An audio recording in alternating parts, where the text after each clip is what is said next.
Ok, vous êtes chaud? Allez, c'est parti. Salut à toi, bienvenue dans un nouvel épisode de Chronique Immo. Je suis Mathieu et aujourd'hui, je ne serai pas tout seul puisqu'on va discuter. C'est un trio pour aujourd'hui puisque je vais être avec Cyril et Dorine qui sont donc nos invités du jour.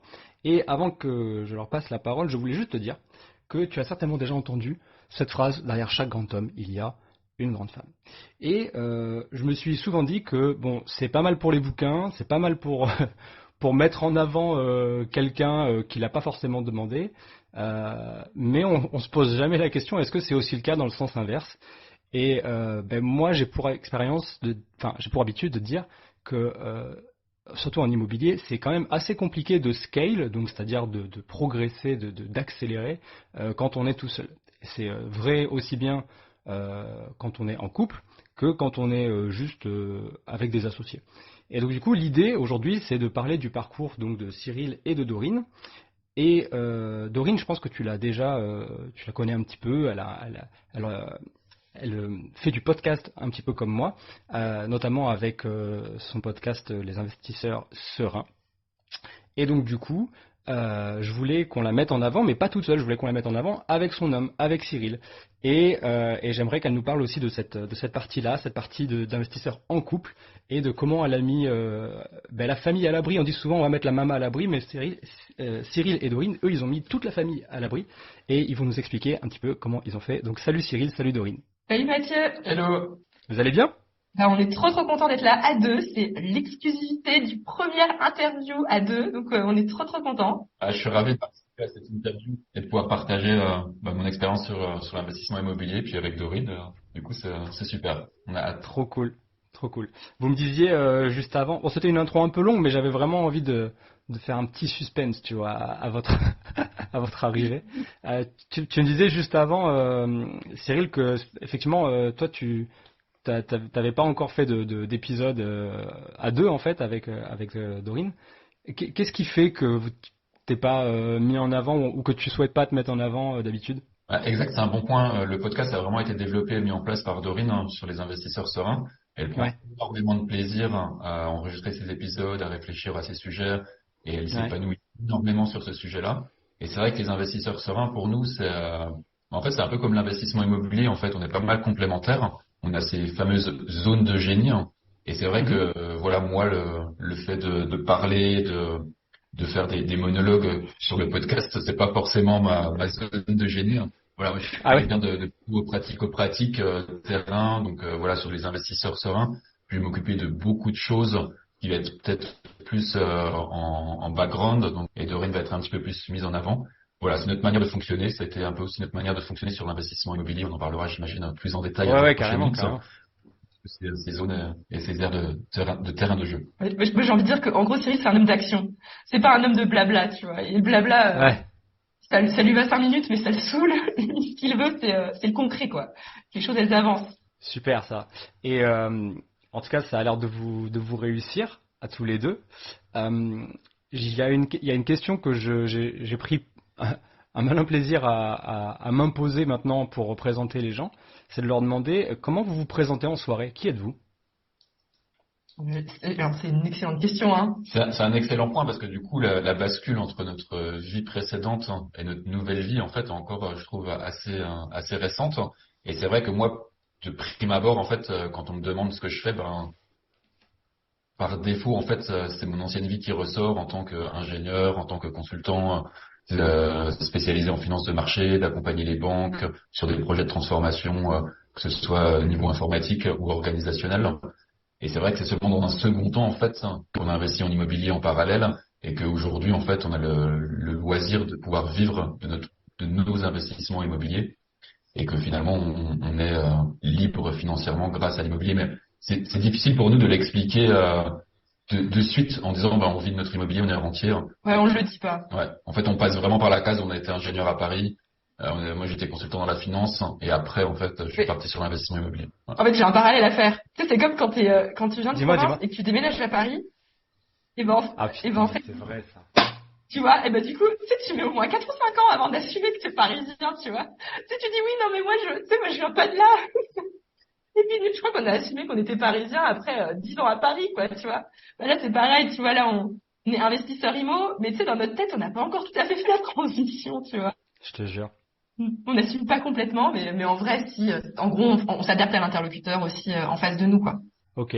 On est très heureux de notre situation, on est très fiers de ce qu'on a accompli, hein. Notre vie aujourd'hui, on est complètement épanoui. Mais c'est vrai que, ouais, on s'adapte un petit Mhm. peu à l'interlocuteur qu'on a en face de nous pour, Ouais, on n'a pas envie de gêner les gens non ouais. plus, tu vois, quand tu viens et tu dis, bah, du coup, mon vie de l'immobilier, enfin, voilà, il y a toujours un petit côté où, tu sais, tu dis, ah oui, oui, on est un Ouais. voilà. Tu sais, tu restes flou, et puis dans la vie, tu restes discret, quoi. Ouais, même si c'est pas avec une mauvaise intention, on sait que c'est pas forcément bien compris du premier coup par l'interlocuteur.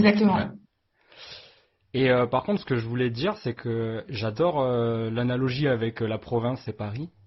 Et, euh, et par contre, le fait que vous soyez ingénieur de formation, peu importe le type d'ingénieur, moi, c'est un truc que je peux voir de l'extérieur parce que mon associé en immobilier, nous, on est un binôme en fait. J'ai un partenaire, bon, les gens savent. Si tu écoutes, tu sais normalement. Ce partenaire, il est ingénieur de formation. Et il y a un vrai truc où je pense que scolairement, on vous a dit préparez-vous. Parce que quand vous allez quitter l'école, vous êtes l'élite française, vous êtes les ingénieurs. Peut-être pas, ils ont peut-être pas utilisé ces mots-là, mais en tout cas, ce qu'on vous a véhiculé, c'est que l'ingénieur, c'est celui qui tire un peu les ficelles dans son domaine. Et donc, du coup, c'est un certain standing. Vous êtes pas l'ouvrier non qualifié, vous n'êtes pas le juste au-dessus, vous êtes l'ingénieur. Et en fait, je pense qu'il y a un vrai truc, et peut-être que je me trompe totalement, mais je le vois de l'extérieur quand je l'écoute se présenter. Je l'adore, tu vois, c'est mon pote, je suis le parrain de son fils, c'est un mec génial.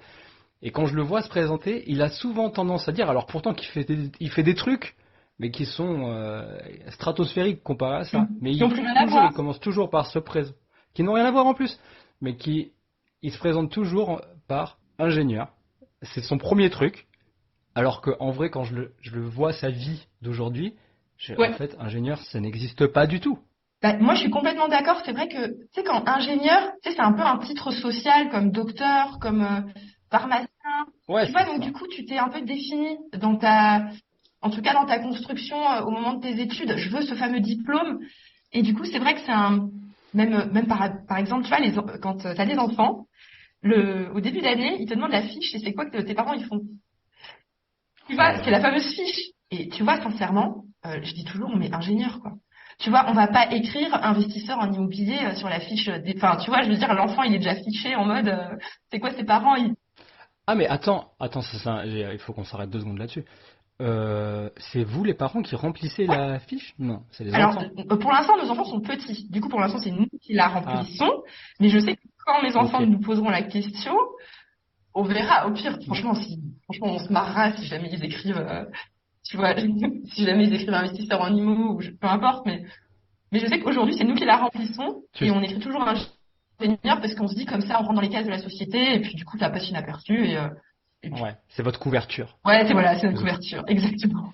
Moi, c'est marrant parce que là, je viens d'avoir un flashback. Tu as parlé de cette fiche et je viens de revivre un truc du passé hyper douloureux qui s'enchaînait au fur et à mesure des années. Et je pense que c'était à l'école primaire. Tu vois, j'ai du mal à resituer les classes.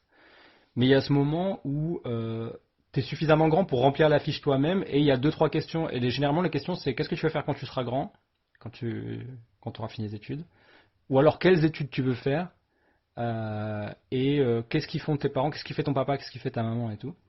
Et moi, je me rappelle que bah, moi, ma mère, elle était vendeuse elle était dans la vente, quoi, dans un magasin. Et mon père, il était cariste. Donc cariste, pour ceux qui savent pas, c'est conduire des engins dans les entrepôts, en fait, déplacer, faire de la manutention, quoi, avec des engins. Un Fenwick, hein. Par exemple, voilà, c'est ça. Et mon père, il faisait ça, tu sais, et puis après, il était chef d'équipe, tu sais, il faisait passer les cassettes aux gars pour que les gars ils puissent conduire les différents types de Fenwick, justement.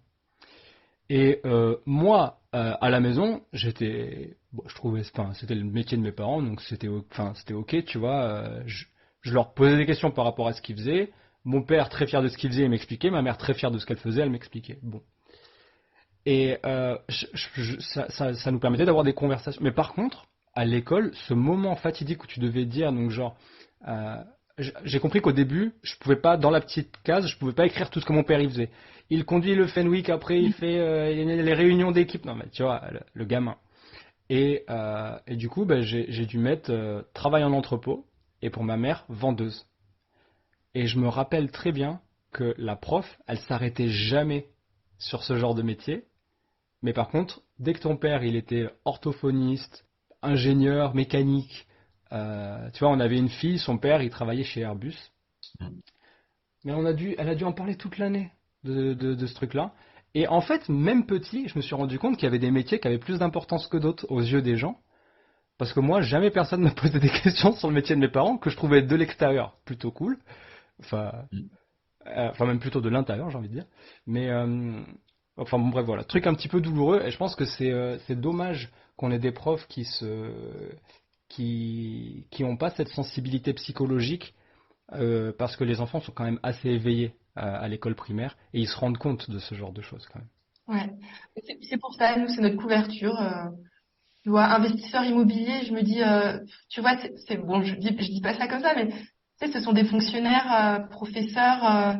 Tu vois, je sais pas, j'ai peur qu'ils se disent, oh, il a des parents capitalistes. Tu sais, je sais pas, tu vois, je préfère qu'ils passent inaperçus et puis franchement, mais aucune info. Hein.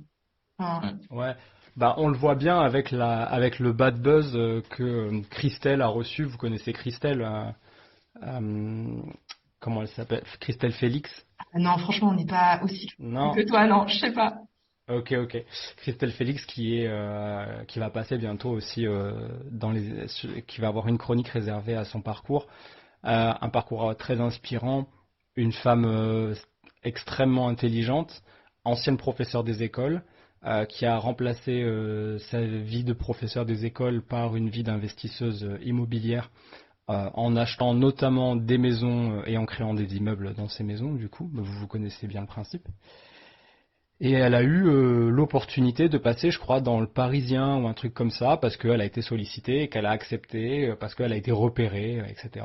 L'article est de qualité, tout va bien, mais par contre, une professeure des écoles qui retourne sa veste pour passer du côté obscur dans le capitalisme pur de l'investissement immobilier, ça s'est pas passé et ça a fait un truc, une espèce de boule de neige de milliers de commentaires horribles. Oh, c'est Euh, triste. c'est extrêmement triste, surtout quand tu vois la valeur qui a été déposée dans cet article. Euh, je comprends que vous vouliez garder cette couverture Ouais. parce que ça peut être négatif et même vos enfants, je pense qu'ils pourraient le payer pour vous. Ouais, c'est pour ça, on Ouais. reste discret. Nous, c'est voilà. Ouais. Du coup, allez, on raccroche les wagons. Vous êtes ingénieur de formation, mais c'est quoi la genèse de votre parcours? Si on rembobine un petit peu et que, bon, vous êtes tombé comment, vous, du côté obscur, disons-le comme ça? Bah, peut-être ça peut être intéressant juste qu'on partage les métiers de nos parents, vu qu'on est en train de réfléchir là. Vas-y, Peut-être juste vas-y, donner vas-y. un peu de contexte aussi par rapport à notre enfance. Et moi, j'étais, ma mère était médecin, donc moi et elle Hmm. s'était mise avec mon père, qui lui était un grand original, philosophe. Justement, je savais jamais quoi mettre métier sur sa fiche. Je mettais philosophe, je mettais parce qu'en fait, il avait il avait un petit boulot. On disait qu'il était téléphoniste. En fait, il était standardiste dans un cabinet d'avocats, mais il faisait juste décrocher le téléphone. Il était un peu original. Du coup, je savais jamais quoi mettre. Et ma mère, elle était psychiatre. Donc moi, j'avais une famille un peu atypique dans le sens où tu vois, c'était ma mère qui gagnait plus d'argent que mon père. Ça, c'était pas la famille classique, on va dire, tu vois. Ok, ouais. Et toi, Cyril, encore complètement différent. Ouais, ma mère était. En fait, moi, mes parents sont ouvriers. Puis ma mère, en fait, en cours de carrière, elle a arrêté pour s'occuper de mon frère et moi. Et après, elle a repris un travail en tant que femme de ménage. Donc voilà, donc une famille très modeste, dans laquelle j'ai manqué jamais de rien, parce que du coup, mes parents n'ont pas eu l'occasion, en fait, de faire des études. Je sais que ma mère, elle aurait aimé faire des études, elle est à l'école quand elle était petite. Malheureusement, Ouais. à 16 ans, ses parents lui ont dit, bah, maintenant, tu vas à l'usine du vide Ah ouais. pour nous aider à ramener de l'argent et à pouvoir vivre pour toi et tes frères et sœurs. Mhm. Ben, on va dire que l'objectif numéro un de mes parents, c'était de faire en sorte que mon frère et moi ayons les meilleures capacités pour aller le plus loin possible dans les études. Et c'est pour ça que, du coup, avec mon frère, on est devenus ingénieurs tous les deux. D'accord, ok. Et du coup, j'imagine que donc ton frère, il a continué dans ce parcours-là d'ingénieur? Ouais, tout à fait. Il est ingénieur aussi, ouais, en aéronautique. Ok. Et toi, Dorine, t'as des frères et sœurs, ils ont, non? Ouais, moi je suis d'une famille un peu plus originale, on va dire. Mon frère aussi ingénieur, ouais, désolé, on n'est pas très original.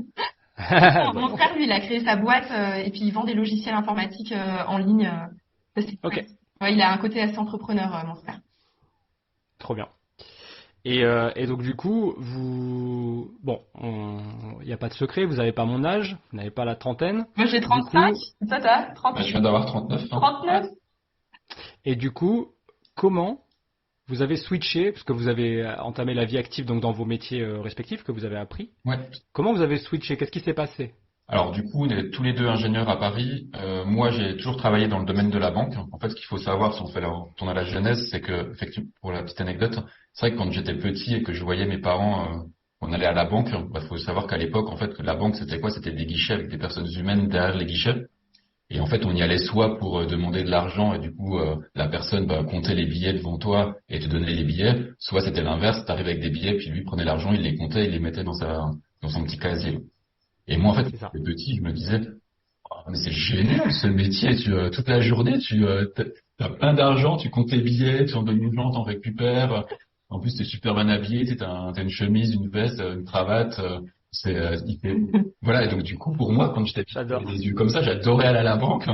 Et en fait, je pense que ça, c'est resté en moi. Et quand j'ai fait mes études, ben, je pense implicitement, bah, du coup, je me suis orienté vers le monde de la banque, banquier, voilà. Donc, du coup, moi, j'ai travaillé 13 ans dans les banques, Ok. en tant qu'ingénieur, en tant que consultant, et du coup, beaucoup de déplacements à l'étranger, Ok. Ouais. dans le cadre de mes missions que je faisais. Et donc, en fait, ce qui se passait, c'est que les années passaient, voilà, je gagnais relativement bien ma vie à Paris, hein. Et on a commencé à avoir un premier enfant avec Dorine. Et en fait, moi, je voyais en fait bah, que ce soit des collègues de travail, des amis bah, qui achetaient leur résidence principale, qui avaient une maison sympa, qui avaient un appartement sympa. Et puis tes parents. Et puis, Tes parents, mais ouais, qu'est-ce que vous achetez? Parce qu'en fait, en tout cas pour tes parents, la vie, c'était acheter ta résidence principale. Donc Cyril, il allait avoir 30 ans, t'as toujours pas acheté pour vivre, enfin pour avoir ta maison pour plus tard, pour ta retraite. C'est ça le mindset. Bah alors, Cyril, ça va pas ou quoi? Bah ouais. Donc et moi, il y avait une concession, c'était, je travaille dans le centre de Paris, j'habite dans le centre de Paris, j'ai pas envie ouais, Ok. de quitter le centre de Paris pour avoir des trajets le matin. Voilà, déjà que j'avais des gros horaires, que j'avais voilà, des postes à responsabilité, je voulais pas encore en plus me rajouter des barrières par rapport au Ouais, je comprends. trajet. Et en plus, il y avait aussi des déplacements à l'étranger, donc c'était assez compliqué. Et tout ça pour dire que du coup, on a eu tout un cheminement sur l'immobilier, on achète pour y vivre. Moi, j'ai été beaucoup sollicité par des conseillers en gestion de patrimoine voilà, qui essaient de te commercialiser des choses, et notamment de l'immobilier défiscalisé. Je Bien suis sûr. allé très loin dans le processus. on a failli Pour la petite signer. histoire, j'ai même fait un chèque d'acompte en réservant un appartement. Et en fait, Ouais. bah, le moment où tu fais ton chèque et le moment où tu vas t'engager, bah, en fait, ça te fait énormément réfléchir. Ça te refait poser les chiffres. Voilà, du coup, on aimait bien avec Dorine, bah, se reposer, poser les chiffres. En fait, on n'arrivait pas On comprenait pas, hein. on comprenait pas tout simplement. À chaque fois, tu regardais la présentation et tu dis, t'essayais de remettre et tout, mais comment il a calculé ce chiffre et tout? Et puis en fait, ça Et puis sentait pas bon, en fait, quoi. quand tu fais les rendez-vous, bah, le mec est très bon. Il te vend ton truc, il arrive à te convaincre, il a les bons arguments. Mais effectivement, quand il est plus en face de toi, que t'es chez toi, devant ta feuille de papier et son prospectus, bon, Ouais. ouais, mais en fait, là, je suis juste terre à terre, je regarde les chiffres, bah, c'est pas si intéressant que ça. Et on s'est dit, bah, attends, avant de nous positionner, on va aller quand même comparer si nous, on achetait un appartement dans Paris et qu'on le mettait en location, qu'est-ce que ça donnerait, tu vois. Attends, mais t'as pas dit, en fait, pourquoi finalement on n'a pas acheté de résidence principale? C'est que on voulait, c'est que tu voulais pas faire la pendule, justement, avec la banlieue, et on voulait pas acheter en banlieue parce que c'était pas notre vision. Mm. Et du coup, on a abandonné l'idée d'acheter une résidence principale parce qu'on voulait 3 enfants et qu'on se disait, on va pas acheter un 3 pièces dans le centre de Paris pour 3 enfants, c'est pas viable, quoi.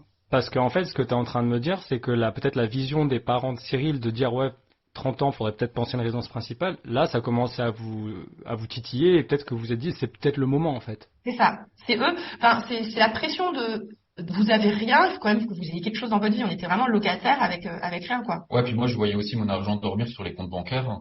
Et je me dis, ouais, Ouais, d'accord. c'est pas très stratégique, surtout qu'en plus, moi, je travaillais en banque. Donc, du coup, toi, c'est un peu le cordonnier mal chaussé dans le sens où, toi, je suis au Je vois ce que contact tu des veux gens dire. qui investissent au quotidien, quand je vois passer des sommes faramineuses sur les marchés boursiers. Voilà, et du coup, non, tu le fais pas parce que tu te dis non, mais j'ai le temps, je verrai ça plus tard. j'ai pas le temps en ce moment. Et puis en fait, ce moment-là, ben, si tu le prends pas, en fait, si c'est pas ta priorité, ben tu le fais pas, quoi. Et donc on s'est dit, ouais, Ouais. l'investissement immobilier, pourquoi pas? Et on est parti du coup sur du locatif. On a Ouais. comparé, je vais rapidement l'histoire, on a comparé avec un studio à Paris et on s'est rendu compte que même si tu achètes le premier studio qui te passe sous le nez à Paris, c'était quand même mieux que le Pinel en termes de chiffres. Et du coup, on s'est dit non mais attends, si en une Mais vous maîtrisiez déjà les systèmes de fiscalité Ouais, en fait, ben, voilà, moi je m'y suis intéressé, j'ai regardé énormément de choses ben, qui étaient disponibles sur Internet et je m'étais renseigné, j'avais du mal à comprendre SCI, mais pourquoi on peut faire à l'IR, pourquoi à l'IS? Ah, mais attends, il y a le LMNP, mais c'est quoi la différence avec le LMP? Donc il y a toute une, ouais, tu nous as pris tes mots ouais, avec les toute une étude, concours. ouais. Et Ok. Vous vous êtes rentré directement dans le dur, quoi. Apprendre la fiscalité pour mieux choisir par quoi commencer. Ok, Parce qu'en fait, intéressant. tu sais, on faisait partie des gens, je sais pas, mais peut-être qu'il y en a qui t'écoutent, mais tu sais, c'est les gens qui commencent à payer de l'impôt parce qu'on a des bons revenus, quoi. Et tu sais, quand t'es dans Ouais. les taux marginaux d'imposition à 30%, ben en fait, tu sais, t'es flippé. Tu sais, t'arrives dans la logique où tu veux même pas gagner plus d'argent parce que t'as pas envie de payer trop d'impôts. Du coup, tu rentres dans une logique où, ouais, peut-être que j'ai même pas envie de me faire augmenter parce que, tu vois, en fait, tu sais, c'est la logique de gagner moins pour payer moins d'impôts. Mais en fait, Mais c'est une excellente remarque, Mathieu, hein. Effectivement, la fiscalité, moi, c'était le sujet numéro un de l'immobilier. C'était pas de faire les travaux, c'était pas de trouver un locataire. Moi, le premier point, c'était je vais me faire matraquer fiscalement, parce que toutes les personnes avec qui j'en discutais dans mon entourage professionnel, on va dire, faisaient de l'immobilier comme à l'époque, en fait, avec des loyers nus, avec du déficit foncier ou du revenu foncier. Et en fait, tu te fais matraquer au niveau de l'imposition, quoi. Donc, Ouais, ouais, complètement. Mais je prends bonne note de cette façon de cette gymnastique de cerveau parce que comme tu l'as compris, je pense que j'en parle suffisamment dans l'épisode qu'on a enregistré pour toi, Dorine, sur ton magnifique podcast. En fait, moi, je suis un fonceur, quoi, tu vois. Peut-être un peu bête, tu vois, peut-être un peu idiot sur les bords, mais je m'en suis rendu compte même après mon premier achat-revente qui avait le LMNP. J'ai compris qu'il existait parce que j'ai fait une toute petite période de location saisonnière avec ce logement entre l'achat et la revente. Mais moi, mais en fait, au final, c'est toi qui as raison parce que toi, t'es plus jeune, t'as moins de 30 ans en plus, non? Ou Ah, écoute, me flatte pas comme tu vois, ça. ce que 30, je veux dire, c'est que t'as 32, plus de 32. patrimoine que nous à ce moment-là, quoi. Tu vois, donc au final, c'est toi qui as raison. Nous, on a passé notre vie à réfléchir avant d'agir, et c'est ceux qui agissent ouais, qui avancent, en fait. ceux qui C'est ça passent la morale de Ouais, l'histoire. ouais. l'action, hein. Que- Ouais, quitte à laisser des plumes, autant le faire rapidement, quoi. Mais ouais, mais Enfin, disons que c'est une philosophie que j'aime bien, que je trouve qui est intéressante en début de parcours. Attention, évidemment, si je rajoute ça, c'est parce que si tu as déjà ton petit parc qui tourne bien avec ta 10 logements et que tu commences à faire une idiotie de ce type-là, ça peut te coûter cher. oui, oui, oui. Mais en tout cas, je sais que tu vois, on l'a regretté régulièrement. Tu te dis, ah, mais quand je me suis installée à Paris à 22, 23 ans, j'aurais acheté mon studio à ce moment-là, ah, bah, j'aurais déjà eu un studio. Tu vois, tu sais, tu fais des calculs comme ça. Et en fait, c'est jamais bon de faire ça parce que tu fais juste que te flageller. Parce que mon père, il m'a dit un truc comme ça il y a pas très longtemps, tu vois. Je l'ai enregistré d'ailleurs, j'en ai fait un épisode. Euh, il me dit oui, je savais que c'était parce que nous moi je suis né en région parisienne, tu vois, et mes parents étant de province, mon père, je pense que dans sa tête c'était quitter à tout jamais la province, tu vois. Donc quand il est monté dans sa fourgonnette là pour aller travailler chez Darty à 22 ans. Lui, il s'est dit, je fonce à Paris et je fais ma carrière et je vais trouver des solutions. Et une des solutions, et il m'en a parlé justement dans cet épisode, c'était de dire, bah, je vais acheter des studios en périphérie de Paris parce que c'est tellement cher à Paris que tous les mecs comme moi qui vont se faire des gros salaires de coursier à Paris ou de réparateurs ambulants à Paris, ben, le soir ils rentrent dans leur cité dortoir et ils ont besoin d'un logement, quoi, tu vois. Et il s'en mord les doigts souvent et il ressasse souvent le passé comme ça. Et je lui dis, mais non, mais vois pas les choses comme ça, tu vois. C'est trop bête, tu te fais du mal. Mais en vrai, oui. Ouais. Mais, S'il l'avait fait, ça aurait changé des choses. ouais. Mais bon, au final, on s'est bien rattrapé. On a rattrapé notre retard après. Parce que, Mais alors, ouais, dites-moi, qu'est-ce que vous avez fait? Qu'est-ce qui s'est passé? L'accélération immobilière, qu'est-ce qui s'est en passé? fait, on était, comme tu disais, on était des gens qui procrastinaient, qui réfléchissaient pendant 1000 ans, on avait peur. Peur, en fait, des impôts, surtout. Peur aussi de se planter, de faire un truc, parce qu'on n'y connaissait rien, en fait, dans notre entourage. C'était pas trop le truc. Et puis après, je pense qu'il faut mettre aussi dans le contexte. Dans le contexte, c'était que moi, j'aimais énormément mon travail. Mon travail était très prenant, avec une grosse charge mentale. Et c'est vrai que finalement, quand tu regardais le temps que tu passais à ton travail versus le temps que tu avais après à côté, en fait, il restait pas non plus beaucoup de temps. Et ce temps-là, c'est toujours difficile de le consacrer à des projets personnels de type investissement immobilier. Donc du coup, en fait, il y a eu toute une démarche aussi de se dire, OK, maintenant, il faut vraiment prendre sa vie en main, parce qu'en fait, tu vas te réveiller, tu vas avoir 40 ans passés, et en fait, tu n'auras rien construit. Et si jamais, voilà, d'un point de vue professionnel, ça se passe plus comme tu le souhaites, ou que tu n'arrives plus à avoir cette ascension que tu as en ce moment, bah, tu sais, t'as pas une voie échappatoire pour faire autre chose, quoi. Complètement. Et c'est là où nous, c'était aussi le déclencheur avec le premier enfant, où on s'est dit, bon, bah, OK, maintenant, avec Dorine, on est unis, il y a un enfant, quoi qu'il arrive, voilà. Et en plus, bah, maintenant, construisons quelque chose pour nous, pour notre famille, pour pouvoir, en termes de succession aussi.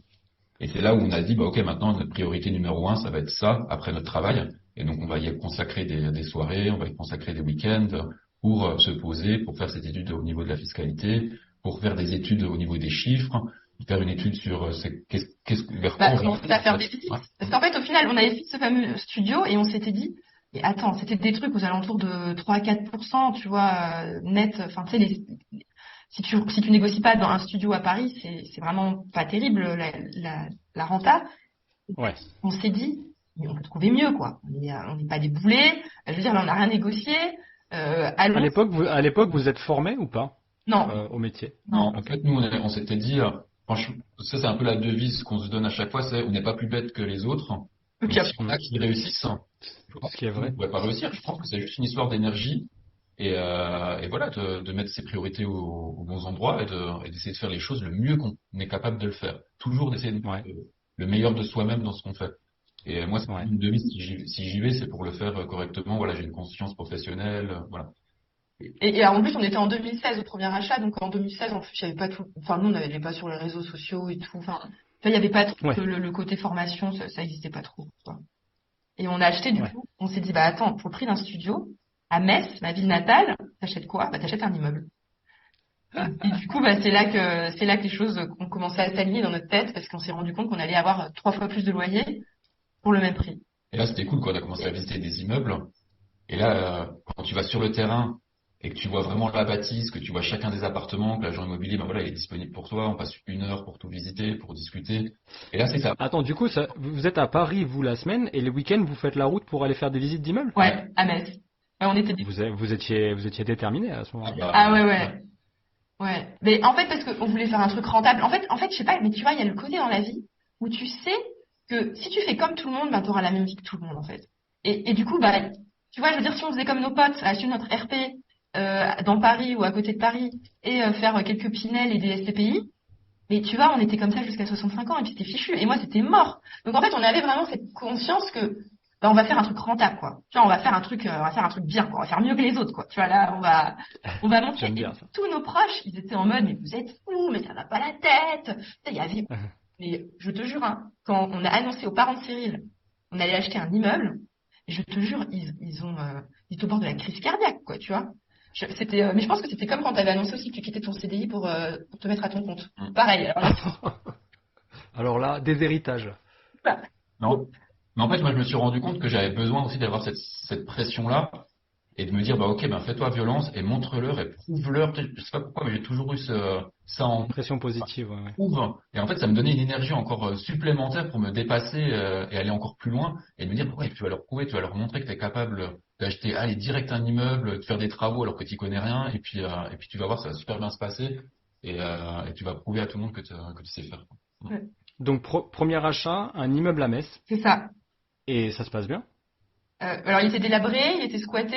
Ouais, il était vraiment rigolo. On s'est vraiment lancé dans un immeuble où en fait, quand tu le visites, tu te dis, bon, en fait, tous les gens qui sont autour de nous, tu sais, tu te fais un monde en fait. Tu te dis, tu sais, là, on va rentrer dans l'immeuble et tous les gens qui sont autour, tu sais, ils sont en train de rigoler dans leur Et le coin quartier, en mode, c'est l'immeuble, il est pourri, il va tomber en ruine ou j'en sais rien, il s'est passé. C'est l'immeuble hanté Personne que ne personne veut acheter, mais les Parisiens un peu crédules, ils vont l'acheter, y a pas de souci. Exact. Et tu passes pour voilà le Parisien qui achète un truc qui est 3 fois au-dessus du prix du marché ou j'en sais rien, tu vois. Et tu te dis mais non mais dans quoi on se lance quoi. Surtout que la deuxième fois effectivement quand on a fait la contre-visite avec l'agent immobilier, c'est que l'agent immobilier fait oups, la porte elle est entrouverte. Et là il dit bah attendez restez dehors, je vais. Ça doit être squatté. Tu vois. Et en fait on voit à l'intérieur des matelas, des canettes de bière, ça Ouais, fait squatté, ouais. J'ai le cas en ce moment là. Et voilà, et nous on se dit, ouais, dans quoi on s'embarque, puis après, une fois qu'on redescend, on se dit, ok, maintenant c'est l'occasion, tu te mets à la place du propriétaire, le propriétaire il doit en avoir juste ras-le-bol que l'agent immobilier l'appelle en lui disant, bah, la porte elle est ouverte, il y a des squatteurs, tu vois, je veux dire, et là on s'est mis en mode, l'immeuble était en vente à 320 000. Ouais. Moi, faut savoir que j'étais négociateur professionnel en banque. Donc en fait, moi je m'occupais d'acheter les données de marché. Mais sur les marchés? Ouais. Et, Ok. Négociateur à l'achat, ouais. Il était négociateur à l'achat. et donc du coup, bah, moi je me suis pris comme un jeu et on a acquis l'immeuble à 273 000 euros. Donc quasiment 50 000 euros de négociation. Effectivement, la partie squat, il y a joué énormément. On a joué là-dessus. Pour quelques canettes de bière et un matelas. Ouais. Et moi, c'est toujours ça que j'adore en fait dans la partie négo, et la psychologie humaine nous en dit long sur le taux de douleur que certaines images peuvent avoir pour notre cerveau, parce que je sais très bien que dire à quelqu'un qui est bloqué dans une situation, lui envoyer l'image, en fait, lui expliquer que là il y a une pièce, la fenêtre elle a été cassée, quelqu'un a ouvert la fenêtre, et lui décrire comment ça s'est passé. Quelqu'un a ouvert la fenêtre, a installé un matelas juste à côté de la cuisine, qui a des canettes de bière sur le rebord de la fenêtre. En fait, plonger la personne dans cette pièce, c'est lui couper le souffle en fait. Et je sais qu'il y a beaucoup de techniques comme ça de négociation qui permettent de dire je vais vous enlever cette épine du pied, vous inquiétez pas. C'est exactement ça. Ça va bien se passer. Et donc du coup, ouais, premier immeuble, donc belle négo, et ça vous lance, ça vous met le pied à l'étrier. Ouais, complètement. Ok. Du coup, suite à ça, ben, les choses s'enchaînent. En fait, tu rencontres des artisans des maîtres d'œuvre pour gérer tes travaux, trouver la bonne personne, tu fais les devis. En fait, tu te rends compte que tu es dans un centre-ville, donc secteur sauvegardé au niveau des architectes du bâtiment. On le savait même pas, hein, quand on a acheté Donc, l'immeuble, hein. tu te rends compte que Non. là, c'est dans les roues en termes de timing, on va dire, et de contraintes. Bah, du coup, Ouais. tu peux prendre un architecte, ou obligé de faire Ouais. des plans, de déposer des formulaires CERFA auprès de la mairie. Plus de 150 mètres carrés d'emprise au sol. Ouais, c'est ça. Et puis après, bah là, du coup, en plus, sur ce premier immeuble, on Attends, j'ai touchait. pas compris la question. En fait, ça dépend du nombre de mètres carrés que tu as dans l'immeuble Pour les... qui déclenche, en fait, l'autorisation. Ouais. Ah, moi j'avais cru que c'était systématique. Et là, on touchait même, en fait, Non, on ouais. touchait même pas à l'aspect extérieur de l'immeuble. On changeait pas on n'avait pas prévu de changer de fenêtre, on n'avait pas prévu de refaire la porte de l'immeuble, voilà. Et par contre, eux, on a découvert qu'ils avaient le droit de regard sur l'intérieur de l'immeuble. Du coup, il faut faire tout un reportage photo, il faut expliquer ce que tu vas faire, et eux te disent, bah, ah oui, mais là, l'escalier là, faut pas y toucher, et puis voilà, potentiellement, ils te disent, en fait, ce que tu dois faire ou pas faire, et ce que tu dois faire, Ouais. comment tu dois le faire, quoi. Voilà. Donc voilà, Et ça pour dire que ça se met en route doucement. ouais. Heureusement, bah, il y a des astuces avec la banque au niveau du différé, ben, qui te permettent de souffler pendant cette phase-là. On avait 2 ans de différé, on était tranquille quand même. Vous avez pris les 2 ans pour les travaux, ou combien de temps ça a pris les travaux? On a acheté le 1er décembre 2016. On a dû avoir l'autorisation pour démarrer les travaux au mois de mai 2017. Et on a dû démarrer les travaux dans la foulée, peut-être au mois de juin, je crois. Ouais, Ouais, et juin. premier locataire, avril 2018. Ouais. Avril 2018, ouais, donc juste à temps, quoi, Ouais. just on time. Pour remettre dans Ok. le contexte, encore une fois, donc on est sur 4 appartements, dont un en colocation de 2. Ouais. Et on était à Paris. Je faisais les allers-retours le samedi pour voir le maître d'œuvre, mais c'était pas tous les samedis, c'était un samedi sur 2 ou un samedi sur 3. Et forcément, bah du coup, toi t'es le Parisien, t'as la société qui est là à Metz. Le client, ben ah oui, il est à Paris, il passera dans 15 jours, tu vois. Donc forcément, on n'était pas, on va dire, son chantier prioritaire, j'imagine, Ouais. sur le sujet. Tu pars 15 jours, il s'est rien passé. Ouais, Alors, oui, mais des fois, c'était le jeu des 7 différences. C'était genre, mais alors, du coup, c'est quoi par rapport à la dernière fois, on prenait des photos pour voir. Donc voilà, bah après moi j'ai pris le parti de me dire c'est pas grave si ça prend un peu plus de temps, on a le différé. Et moi ce que je veux c'est que les travaux soient bien faits. Je préfère qu'ils Ouais. prennent un petit peu plus de temps, mais voilà, il n'y ait pas de malfaçon et tout ça. Et j'ai plutôt voulu passer pour le client, on va dire sympa, arrangeant avec le maître d'œuvre, pour et pas forcément lui mettre la pression en lui disant je repasse la semaine prochaine pour que tout soit fini et tout ça quoi. Voilà. Ouais, en fait, enfin, ça c'est bien aussi, c'est que on était en mode, on collabore, et du coup, quand ça allait pas, bah, du coup, on faisait un mail récapitulatif, suite à la visite. Ok, bah, du coup, et en fait, on demandait, au lieu de nous imposer des délais, l'astuce, c'est de dire aux personnes qui font les travaux, bah, du coup, vous pensez que d'ici 2 semaines, la prochaine fois que je viens, qu'est-ce qui sera terminé, vous pensez? Et là, comme ça, c'est lui tout seul qui décide, en fait, ce qu'il a fait. Et quand ça arrive, bah, du coup, c'est lui qui s'est imposé ses délais tout seul, et du coup, il se met tout seul, en fait, la pression, Enfin, on est Ouais. toujours assez malin Ça, c'est une vraie bonne astuce. dans notre management pour que ça avance quand même, quoi. Proposer plutôt qu'imposer. Ouais. Ça permet de donner de transférer la responsabilité sur les épaules de l'interlocuteur. Ouais. Et honnêtement, nous, au fond de nous, que ce soit les travaux, que la mise en location se fasse au mois de janvier, au mois d'avril, au mois de, ouais, on on n'était pas à 3 ou 6 mois près. Nous, ce qui était important, c'était de pas se faire avoir, deux, que les travaux se passent bien, et trois, qu'on se retrouve avec des appartements qui soient nickel, pour qu'on puisse les meubler correctement et attirer les meilleurs locataires, quitte à ce que ça prenne plus de temps. Voilà, on était vraiment dans cette optique-là sur le premier immeuble. Par contre, effectivement, c'était un budget qui n'était pas nos limites, hein, clairement pas. On s'était vraiment donné un objectif de 150 000 euros de travaux. Il y avait 150 mètres carrés, on était à 1000 euros du mètre sur le premier immeuble. Voilà, et donc du coup, on était vraiment sur des choix malins, efficaces. On partait pas sur des kitchenettes, mais des vraies cuisines. Mais dans ces vraies cuisines, on essayait d'optimiser les coûts, on évitait de mettre des tiroirs si on pouvait mettre une porte. On essayait de mettre ce qui était nécessaire, mais strictement nécessaire, et puis C'était efficace. c'est efficace, quoi. Ouais. Ouais. Ok. Et vous avez fait du meublé sur cette première opération? Ouais. Sauf Ok. Donc en fait, Ouais. ouais. Le Sauf. local commercial, parce qu'on a un local commercial au rez-de-chaussée où c'est Ouais. une location spécifique. Ok, donc le local commercial qui lui rentre dans les revenus fonciers du coup puisque Ouais. c'est du nu, donc on peut faire de l'amortissement là-dessus et le reste on peut pas, ouais, ça a on été peut pas faire d'amortissement là-dessus, ouais. Ouais, l'amortissement sans LMNP. On peut pas faire d'amortissement. J'ai dit on peut. Ouais, t'as dit on peut, c'est pour ça, c'est juste le précise. Donc voilà et le reste location meublée, donc vous avez fait en nom propre cette opération du coup. Ouais. Ouais. Et on a Ok, fait super. en 50-50, et du coup, on n'a pas mis d'apport, si ce n'est les frais de notaire, parce qu'à l'époque, Parce qu'en fait, connaissait pas on trop. avait cette chance incroyable qui fait que Cyril avait beaucoup d'économies et moi je n'en avais pas. Donc à la base, Cyril, il voulait injecter ses économies. Et moi, je lui dis, mais non, mais moi, je veux 50-50 parce qu'on n'était pas axé à l'époque. Et j'ai dit, non, non, tu n'injectes rien du tout, je veux qu'on soit 50-50. C'est juste pour ça Et qu'on oui, n'a pas mis l'apport, tu vois. Et parce que moi, j'avais juste très smart. le notaire. Donc, gros coup de Non non, mais très smart, très smart. En plus, j'imagine que d'un point de vue foyer fiscal, par rapport au nombre de parts, c'est intéressant pour vous, quoi. La finalité, c'est que il vaut mieux partager le gâteau dès le début, parce que pour plus tard, ça vous permet d'être encore plus crédible sur les prochains projets. Ouais, puis Ouais. pour plein de choses, Ensemble. en fait, Et pour plein de choses, parce que pour l'implication aussi, tu sais, c'était pas genre en mode, ouais, c'est l'immeuble de Cyril, et puis moi, j'interviens, puis finalement, en fait, c'est important, je trouve, dans le mindset d'une association. En tout cas, nous, quand on se voit vraiment comme des associés en affaires sur la partie immobilière. Déjà, quand on a acheté l'immeuble, on s'était posé, on se dit, OK, si jamais on se sépare, c'est quoi le plan, tu vois? Juste, on se met déjà d'accord à l'avance. Les ingénieurs qui discutent, un couple d'ingénieurs qui discutent, c'est ça, quoi. Donc, c'est quoi les pires? Qu'est-ce qui peut nous arriver de pire? Mais en fait, c'était super important pour nous parce que il y a des gens, ils nous faisaient peur en mode oui, nanana. Oui, bah, la notaire, La notaire, ouais, les gens, la personne, ils essaient de faire peur. Et en fait, on s'était posé et on s'était dit, bah, ok, tu vois, ça c'est un projet, c'est comme un enfant, tu vois. Et ça, Ouais. on sait que, Même si on se même sépare. si on se sépare, on le garderait parce que c'est plus qu'autofinancé, c'est à cash flow positif. Ce serait dans aucun intérêt de nous deux de le vouloir le revendre. Parce que comme on est en indivision, tu vois, s'il y en a un qui voudrait le revendre pour embêter l'autre, bah, il perdrait aussi. Du coup, on s'est bien mis d'accord qu'on construit un patrimoine sur le long terme et l'objectif, c'est quoi qu'il arrive, on le maintient jusqu'à la fin du crédit, quoi. Et de toute façon, comme on a des enfants, quoi qu'il arrive, qu'on reste en contact pour discuter Et des se mettre enfants, d'accord. on Donc, discutera de nos immeubles en même temps. J'aime bien votre. En fait, le mot serein que tu as choisi pour qualifier ton podcast, je pense que tu l'as choisi parce que c'est vous, en fait. Vous êtes serein, quoi qu'il arrive. Tout doit être réfléchi, serein, calme, posé, ça sert à rien de s'exciter. Ça vous définit bien, non? Ou je me trompe? bah, C'est votre en façon tout d'être. En tout cas, c'est vrai que on aime bien toujours, quand on fait quelque chose, réfléchir au pire scénario, tu vois, pour essayer de se dire, bah, ok, worst case scénario, on appelle ça comme ça, Ouais. un petit business.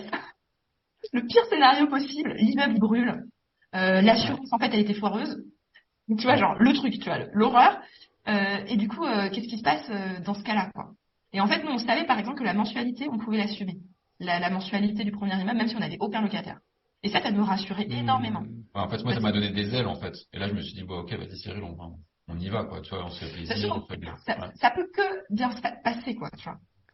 Mais j'ai eu les discussions l'autre jour avec un vieux de la vieille d'une ville où où je commence à investir, qui lui, bon, il a un peu grisé, on va dire. Bref, c'est ces générations qui oui c'était mieux avant. Bref, et il me dit une sorte de Michel Sardou de l'investissement immobilier, tu vois, un marchand de biens, etc. Et il me dit oui, bah, de toute façon, les gens ils y comprennent rien. C'est simple ici. Depuis 10 ans, si tu achètes et que tu mets pas un locataire, t'as même pas besoin de t'en occuper, tu payes ta mensualité de crédit, 10 ans après tu revends, t'as fait x4. Et c'est vrai que tu penses pas forcément dans ce sens-là quand tu dis ok, je vais construire un patrimoine, je vais me faire un petit parc IMO et je vais toucher des rentes tous les mois. Mais en fait, il n'y a pas que la rente, il n'y a pas que le rendement. Et c'est très important de parler de rendement parce que certains confondent la rentabilité et le rendement. La rentabilité, tu la connais qu'à l'exit. Tu la connais que quand tu es sorti. Le rendement, c'est ce que tu touches tous les mois. Mais la rentabilité, c'est à la fin de l'histoire. Tu la connais. Donc quand les gens ils te vendent du 10%, tu as fait plus que 10%, crois-moi, parce que quand tu vas revendre, sur ton secteur, il y a assez peu de chances que l'immobilier soit descendu, tu vois. Donc au final, et lui, c'est ça qu'il essayait d'imager, tu vois. Et je pense qu'il y a aussi le côté, bon, j'en ai marre de gérer des locataires. C'est vrai parce que tout le monde, en fait, et on le voit beaucoup sur Internet ou sur les réseaux, tout le monde jure par le cash flow. Effectivement, c'est très important parce que c'est ce que tu vas pouvoir dégager tous les mois pour en vivre, pour lever le pied. Mais ce dont on ne parle jamais, c'est effectivement le remboursement de capital tous les mois.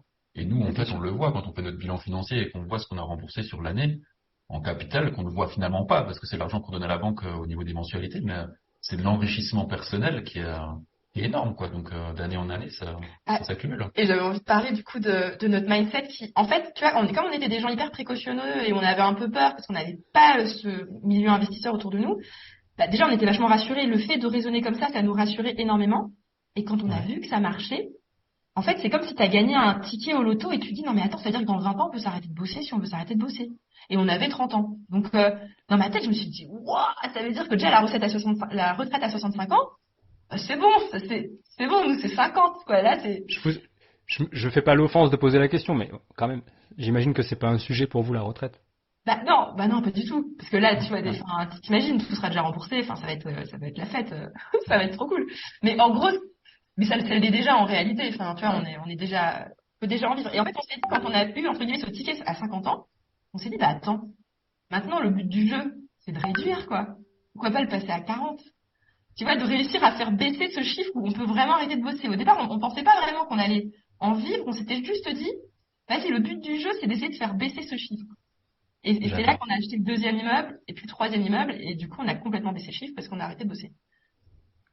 Ok. Alors, du coup, je pense que l'auditeur, là, il a compris que vous avez basé votre stratégie sur les immeubles de rapport. Ouais. Donc, un petit peu comme papa. Et du coup, je voulais vous demander, c'est quoi votre meilleur apprentissage de ce choix de stratégie? Moi, ce que j'ai énormément appris, et là où j'ai aussi énormément de plaisir, c'est par rapport à la gestion des travaux. Et la satisfaction que quand tes travaux sont terminés, tu dis waouh, ce qu'on a réussi à construire, la valeur qu'on a réussi à créer avec nos choix soit de découpage, soit d'agencement, soit d'optimisation de surface. On se dit waouh, quand je regarde l'immeuble d'avant, quand on l'a visité, et l'immeuble maintenant quand il est loué, tu dis ah ouais, il y a vraiment une patte Cyril Adorine qui est intervenue pour créer quelque chose. Et moi, en fait, ce qu'il faut savoir, c'est que pour la petite histoire, c'est que je savais même pas percer un trou pour accrocher un cadre au mur. Avant. Okay. Avant. Par contre, j'avais un père qui était extrêmement bricoleur. Il avait retapé, en fait, on avait dans notre maison, en fait, des combles qui n'étaient pas du tout aménagés, qu'il a complètement aménagés. Et moi, quand j'étais petit, je jouais et je le voyais, en fait, construire ces combles-là. Donc, en fait, inconsciemment, en fait, je connaissais la théorie des choses, parce que je l'ai vu tout faire, que ce soit de l'électricité, des cloisons, la laine de verre, tout ça, les enduits, la peinture, les sols. Mais en fait, j'avais jamais moi pratiqué, puis c'était en fait ancré en moi sans vraiment le savoir. Et en fait, moi, j'ai pris énormément de plaisir à aller sur le chantier et puis à m'intéresser aux choses, de discuter avec le maître d'œuvre, d'aller même voir les ouvriers ou les artisans qui travaillaient pour leur dire ah mais oui, mais pourquoi vous mettez la plaque comme ça? Ah mais pourquoi il y a autant de centimètres derrière le mur? Parce que ah oui, d'accord, il faut faire passer les tuyaux d'eau et puis après il faut faire passer l'isolation. Ah ok, mais du coup les rails pourquoi on les met comme ça? Et en fait, je m'intéressais, moi, je leur posais plein de questions et puis du coup de chantier en chantier. T'apprends énormément. Et en fait, le Cyril de 2016, où j'y connaissais, que je ne connaissais rien, à aujourd'hui, après avoir fait 3 immeubles, des découpages et des créations d'appartements, ça a juste rien à voir. Mais c'est aussi parce que j'avais, je pense, cet attrait à vouloir apprendre et à découvrir un petit peu comment sont les choses. Curiosité un peu constante et le fait je pense qu'il y a un vrai truc de mettre son ego de côté quand on rentre dans son premier projet et de se dire ok, c'est quoi le meilleur moyen de monter en compétence rapidement, bah, la vérité, c'est de travailler j'ai tendance à dire ça un peu, tu vois, c'est un peu inspirationnel, mais c'est pour dire arrête de parler et travaille pour tes artisans. Paye-les pour qu'ils t'apprennent en fait. Tu vas voir que le prochain chantier, si celui-là il t'a coûté 1000 euros au mètre carré, le prochain il t'en coûtera 850. Et peut-être que celui d'après il t'en coûtera que 700. Parce que tu vas forcément monter en compétence, tu vas apprendre. Et des fois ils s'en rendent pas compte les artisans, je sais pas si vous avez remarqué, mais ils vous donnent des tips sans s'en rendre compte en fait. Ils te font ton travail parce que tu leur as demandé d'exécuter, mais ils sont rarement force de proposition. Eux, ils sont payés en fait, c'est des prestataires. Mais par contre, dans le truc, ouais, non, mais moi j'aurais pas fait comme ça, j'aurais pas mis un radiateur à inertie fluide, j'aurais mis inertie sèche. Bon. Ensuite, tu vas regarder le prix, tu vas regarder le rendement. Tu dis, ah bah oui, au final, le rendement est équivalent à inertie sèche, c'est 25 euros moins cher par radiateur. Je suis con, moi. Tu vois. Et puis c'est plus léger. Du coup, ça veut dire quoi? Ça veut dire qu'au lieu de mettre des chevilles mollies, tu vas mettre des chevilles classiques. La cheville mollie, elle est à 5 euros la cheville, alors que la cheville classique, c'est 73 centimes. Et tu vois, en fait, tu accumules des compétences bêtes où tu te dis, mais en fait, si j'étais moi artisan, mais en fait, je vendrais ce savoir. Tu vois, je le donnerais pas gratuitement parce qu'en fait, tu dis à un investisseur il peut payer ses travaux encore moins cher que ce qu'il te paye. Tu vois, au moment où t'es en train de enfin, j'ai un peu divagué. Et du coup, c'est quoi toi ton apprentissage, Dorine? Ben moi, mon apprentissage, franchement, moi, ça a changé ma vie, mais du tout au tout, quoi. Enfin, moi, je suis plus, toi, t'es côté pratique, Cyril. Moi, je suis plus du côté, on va dire, spirituel. Mais en Ouais. fait, moi, mon apprentissage d'avoir acheté des immeubles, c'est déjà, en fait, déjà, tu pètes une croyance limitante tellement énorme, hein, quand tu achètes un immeuble. C'est que, Ouais. au début, tu sais, à nos proches, bah, on achète un immeuble, et tu sais, rien quand tu prononces cette phrase, tu sais, c'est genre, oh, tu sais, les gens, mais, non, mais trucs de dingue. Tu sais, en fait, tu dis, bah, en fait, ouais, en fait, c'est rien d'extraordinaire. Mais les gens, tu vois, même moi, Un quand immeuble, j'ai, c'est une maison en fait, hein, ni plus ni moins. ouais, c'est vraiment, et du coup, moi, ce que ça a transformé dans ma vie de faire ces achats, c'est en fait de me dire, bah, en fait, Dorine, tout est possible, tu vois, tu pensais que c'est, tu vois, en fait, les champs des possibles. En fait, c'est ça que je me rends compte, c'est que les gens, ils ont des champs des possibles limités. Et comme le champ des possibles est limité, le nombre de personnes qu'on rencontre qui ont le budget d'acheter un immeuble, mais oui, mais non, mais et puis en fait, tu vois, ça bloque dans leur tête. Alors qu'en fait, t'as le budget. Et je trouve que si t'as le budget, c'est quand même, tu vois, je veux dire, là, on a 26 lots en tout. Je veux dire, les Hmm. 26 lots, on les aurait pas achetés là, on les a achetés en 3 opérations, quoi. Donc, Bien sûr. t'imagines le nombre d'années qu'on aurait mis si on les avait pas achetés en format immeuble. C'est, Bah, vous serez pas tu déjà vois? vous auriez eu 26 rendez-vous fois 2 chez le notaire, hein, un pour le compromis, un Ouais. pour l'acte authentique. Donc, vous auriez perdu un temps 26 phénoménal. copros à gérer, Non mais laisse t'imagines? tomber la copro. On est d'accord qu'on est team monopropriété du coup. Ouais. Ah ouais, non, mais nous, c'est un critère de sélection, ouais. Et votre pire expérience de l'achat de ces 26 lots, ça a été quoi? Est-ce qu'il y a eu une anecdote, un truc vraiment qui vous reste en travers de la gorge? Je sais pas. Alors me dis pas que ça a été un long fleuve tranquille quand même, tout le temps. Pas possible. Bah, en fait, il y avait toujours, tu sais, les coups de fil. Tu sais, quand le maître d'œuvre, il appelle à telle heure, tu sais que c'est pas normal, tu vois. Ouais, en général, il appelait pas pour dire oui, on va faire un petit point de chantier comme ça. Non, les points de chantier, c'était quand même programmé. Et sinon, c'était plutôt moi qui appelais pour dire j'ai pas de nouvelles de vous depuis quelque temps, on en est où et tout ça, quoi. Mais quand c'était lui qui était proactif pour m'appeler, en général, c'était pas pour me dire Ouais. ah bah Pour une je suis rallonge. le facteur de carrelage plutôt de 30 centimètres ou de 105 centimètres, tu vois, non? Ouais. C'était plutôt en mode, surtout quand on est dans une phase, la première phase qui est la phase de démolition, de mise à nu un peu de l'immeuble et des appartements. Ouais. Bah, c'est là où en fait tu te dis bah Là, quand le téléphone il sonne, c'est pas bien, ouais. quoi. Donc là, on a la poutre, on a deux poutres en fait qui ont pris l'eau, et donc quand on met le tournevis, ben la poutre elle s'effrite complètement. Ouais. Donc bah là, il va falloir renforcer. Heureusement, il y a toujours des solutions, hein, donc on va falloir renforcer, remettre des nouvelles poutres de X mètres. Et donc là, tu vois les milliers d'euros qui défilent dans ta tête. Ouais. Et puis sinon, oui, autre chose, c'est la même chose à l'étage du dessus. Et puis, tu vois. Donc ouais, sur le deuxième immeuble, on a eu des mauvaises surprises par rapport à des poutres qui avaient pris l'eau, qui s'effritaient, quoi. Ok, ouais. En fait, tu veux dire elles s'effritaient, mais pas à cœur. Donc vous avez pu les conserver avec peut-être un système de prise en sandwich, non, avec d'autres poutres. Ouais, c'est ça en fait. Ben, du coup, il y a une partie de la poutre qui était pourrie, hein. Et en fait, l'idée c'était de pouvoir retirer des poutres et renforcer en fait sur base des poutres qui étaient déjà existantes, mais propres quoi. Parce que la raison du pourrissement des poutres, c'était qu'elles étaient en dessous de salles d'eau où il y avait des fluides, c'est Ouais, ça? c'est ça. Ouais. Donc en fait, c'était de Classique. l'eau, tu vois. Classique, ouais.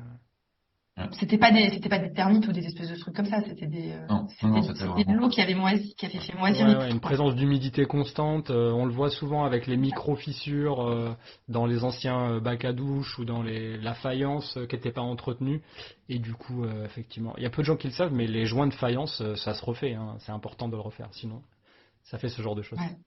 Ok. Mm. Ouais. Donc tu vois. Et puis il y avait quand même aussi enfin moi j'ai quand même envie de partager les moments difficiles aussi. C'est que en fait quand on a eu donc le deuxième immeuble on l'avait acheté, mais le problème c'est qu'on pouvait pas en vivre. Tu vois, on n'avait pas reculé le fameux âge de la retraite, tu vois. Ah, C'était bien, on avait un peu de plus de cash flow, mais c'était pas waouh. Et en fait, on savait que pour le troisième immeuble, au niveau capacité d'endettement, on allait commencer à être vraiment chaud. Ouais, Ça allait devenir dur. J'ai envie de parler de ce moment parce ouais, qu'il a ouais, vraiment ouais. été dur. Et on savait qu'il fallait qu'on trouve the bonne affaire, quoi. Mais genre l'affaire du siècle. Tu vois, on savait que là, C'était notre dernière opération qu'on pouvait faire. en tout cas, qu'on pouvait Ouais, se faire financer. On avait encore le cash de côté de Cyril qu'on avait réussi à pas injecter, mais tu sais que c'est comme la chanson de Eminem là, one shot, one ok. Ouais, opportunity. Tu sais, tu vois laquelle c'est ouais, là. bien sûr. Je sais plus. Et en fait, tu savais que là, il fallait pas que tu te loupes, quoi. Tu vois, on savait que le troisième immeuble, si on se loupait, bah, du coup, on allait quand même bosser encore pendant 15 ans ou 20 ans. Alors que si là, on réussissait à faire vraiment le gros coup, on allait réussir à avoir du cash flow. Et là, en fait, ce qui s'est passé, c'est qu'on s'est mis, mais comme dans les films, tu vois, je cherchais les bonnes affaires tout le temps. On avait posé 2 semaines de congé. Alors, on n'avait pas beaucoup de congés, tu vois. Mais tu sais, les gens, ils veulent pas faire ça, tu vois. Mais nous, on a posé 2 semaines de congé. en plein juillet. En plein juillet, on a fait 2 semaines de visite, mais comme des malades. On a fait 20 visites, on a fait des offres peut-être qui ont été refusées. Et là, tu rentres de vacances comme un con. Alors, quand c'était tes vacances, bah, j'ai fait des visites et tout. J'étais à Metz pendant 2 semaines, j'ai fait une vingtaine de visites. Ça. Ouais. Et puis du coup, t'as acheté un truc, bah non, rien, que dalle. Mhm. Et Et toi, là, t'es tout bronzé, t'étais où? Ah bah, j'étais aux Seychelles, j'étais je sais pas aux quoi. Et Maldives. toi, tu sais, tu retournes bosser et en fait, entre guillemets, tu sais que t'as pas trouvé ta porte de sortie encore, tu vois. Et ça, c'était une période qui a duré 2, 3 mois où on guettait les annonces. Mais tu sais, on n'allait pas lâcher l'affaire. Dans notre tête, dans notre tête, on n'allait pas lâcher l'affaire. Mais ça a été une période juste pour dire que une bonne affaire, en fait, des fois, il faut du temps, quoi. Ça se trouve pas en 2 secondes, quoi. Tu vois, C'était c'est ma prochaine question, donc vraiment c'est une transition incroyable parce que j'allais vous demander est-ce que c'est dur de trouver le bien rentable. Moi enfin j'ai l'impression que plus je fais des process dans ma méthode de recherche, plus je travaille mon réseau, etc.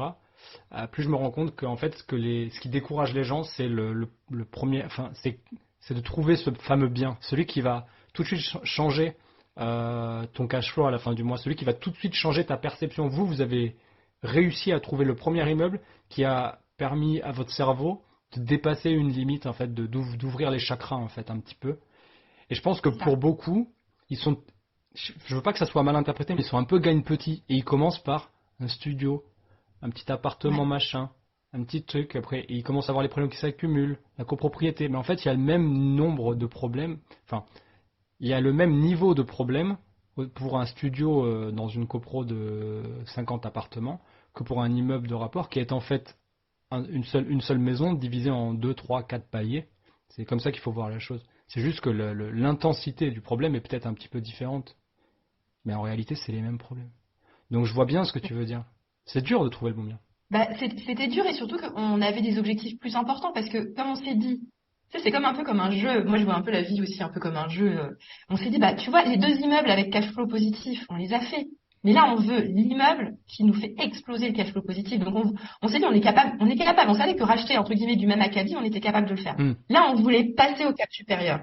Et du coup, ça marchait plus, tu vois. On pouvait plus acheter comme on avait fait les 2 premiers, quoi. Il fallait qu'on soit meilleur. Donc, on a commencé à réfléchir à s'excentrer pour chercher plus loin de Metz, pour aller dans des villes, euh, en tout cas plus rentables. Donc ça a été un cheminement et en fait on a eu, du coup on a eu le fameux appel magnifique, magnifique. En fait, il s'est passé. On peut vous raconter l'anecdote de comment on a fait pour avoir la pépite qui nous a permis d'arrêter Ah de bah là, bosser. je peux te dire que tu as tellement teasé que tu as intérêt à nous raconter. En gros, ce qui se passait, c'est que moi j'avais une routine. Moi j'allais bosser, j'étais cadre. Tu sais, j'étais salariée. Dans ma routine, tous les matins, quand j'arrivais, tu sais, tu dis bonjour à tes collègues. Moi, j'étais dans un open space, mais tu sais, je me cachais dans un petit coin, tu vois, sur mon PC, personne ne regardait trop ce que je faisais. Tous les matins, bam, le bon coin. Tu sais, je checkais tout ce qui tombait, j'étais au taquet, quoi. Un matin, je vois un immeuble improbable, 1100 euros du mètre. Ok. Il faut savoir, à Metz, les deux premiers, on les avait achetés à 1700 du mètre. 1700. Là, je vois un immeuble à 1100 euros du mètre. Là, direct et tout, je fais ninja une réunion, hop, je me lève, j'appelle le gars. Je crois que je sais plus, je l'avais peut-être après dans l'après-midi. Et le gars, il me dit, ah bah ça y est, c'est déjà vendu. Je me dis, comment ça, c'est déjà vendu Tu sais, tu l'as posté là ce matin, quoi. Bah ouais, mais désolé, on a déjà eu 10 appels, et puis c'est déjà vendu, quoi. Et je fais, mais comment ça Alors je dis, bah du coup, vous nous mettez sur les listes d'attente, si jamais ça tombe à l'eau, vous pensez à me recontacter, nous on est investisseurs, nanana.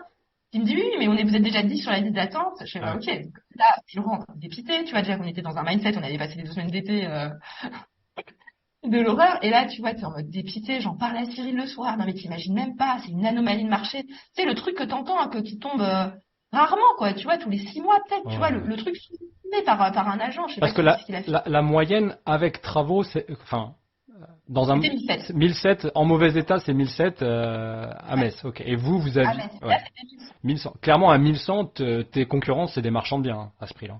Bah, c'était ça. Et du coup, en tout cas, les, ouais, c'était un gros immeuble. Il avait 390 mètres carrés. Donc tu vois, le prix d'acquisition, c'est dans les 400 000. Ouais, 420 000. Et je me rappelle encore, là, déprimé. On en a parlé avec Cyril, je lui en ai parlé vite fait de la localisation, machin. Mais tu vois, on passe à autre chose et on avance. Et 2 semaines après, Ouais, peut-être un petit mois après, quoi. un petit mois après, Quelques semaines après, en fait, je suis au bureau et je reçois un appel et je vois le nom de l'agent immobilier qui s'affiche sur mon téléphone. qui nous a vendu les 2 premiers Ouais, immeubles. sachant que ouais, exactement, c'est l'agent immobilier qui nous a vendu les 2 premiers immeubles. Et donc, du coup, pareil, quand lui il m'appelle, c'est pas pour me dire, oh, au fait, quand tu passes à Metz, la prochaine fois, on boit un café ensemble, quoi, tu vois. Donc là, je me dis, ok, faut que je prenne l'appel. Je prends l'appel et là, il me dit, oui, du coup, bah, j'ai pris un café avec un de mes confrères dans le centre-ville de Metz.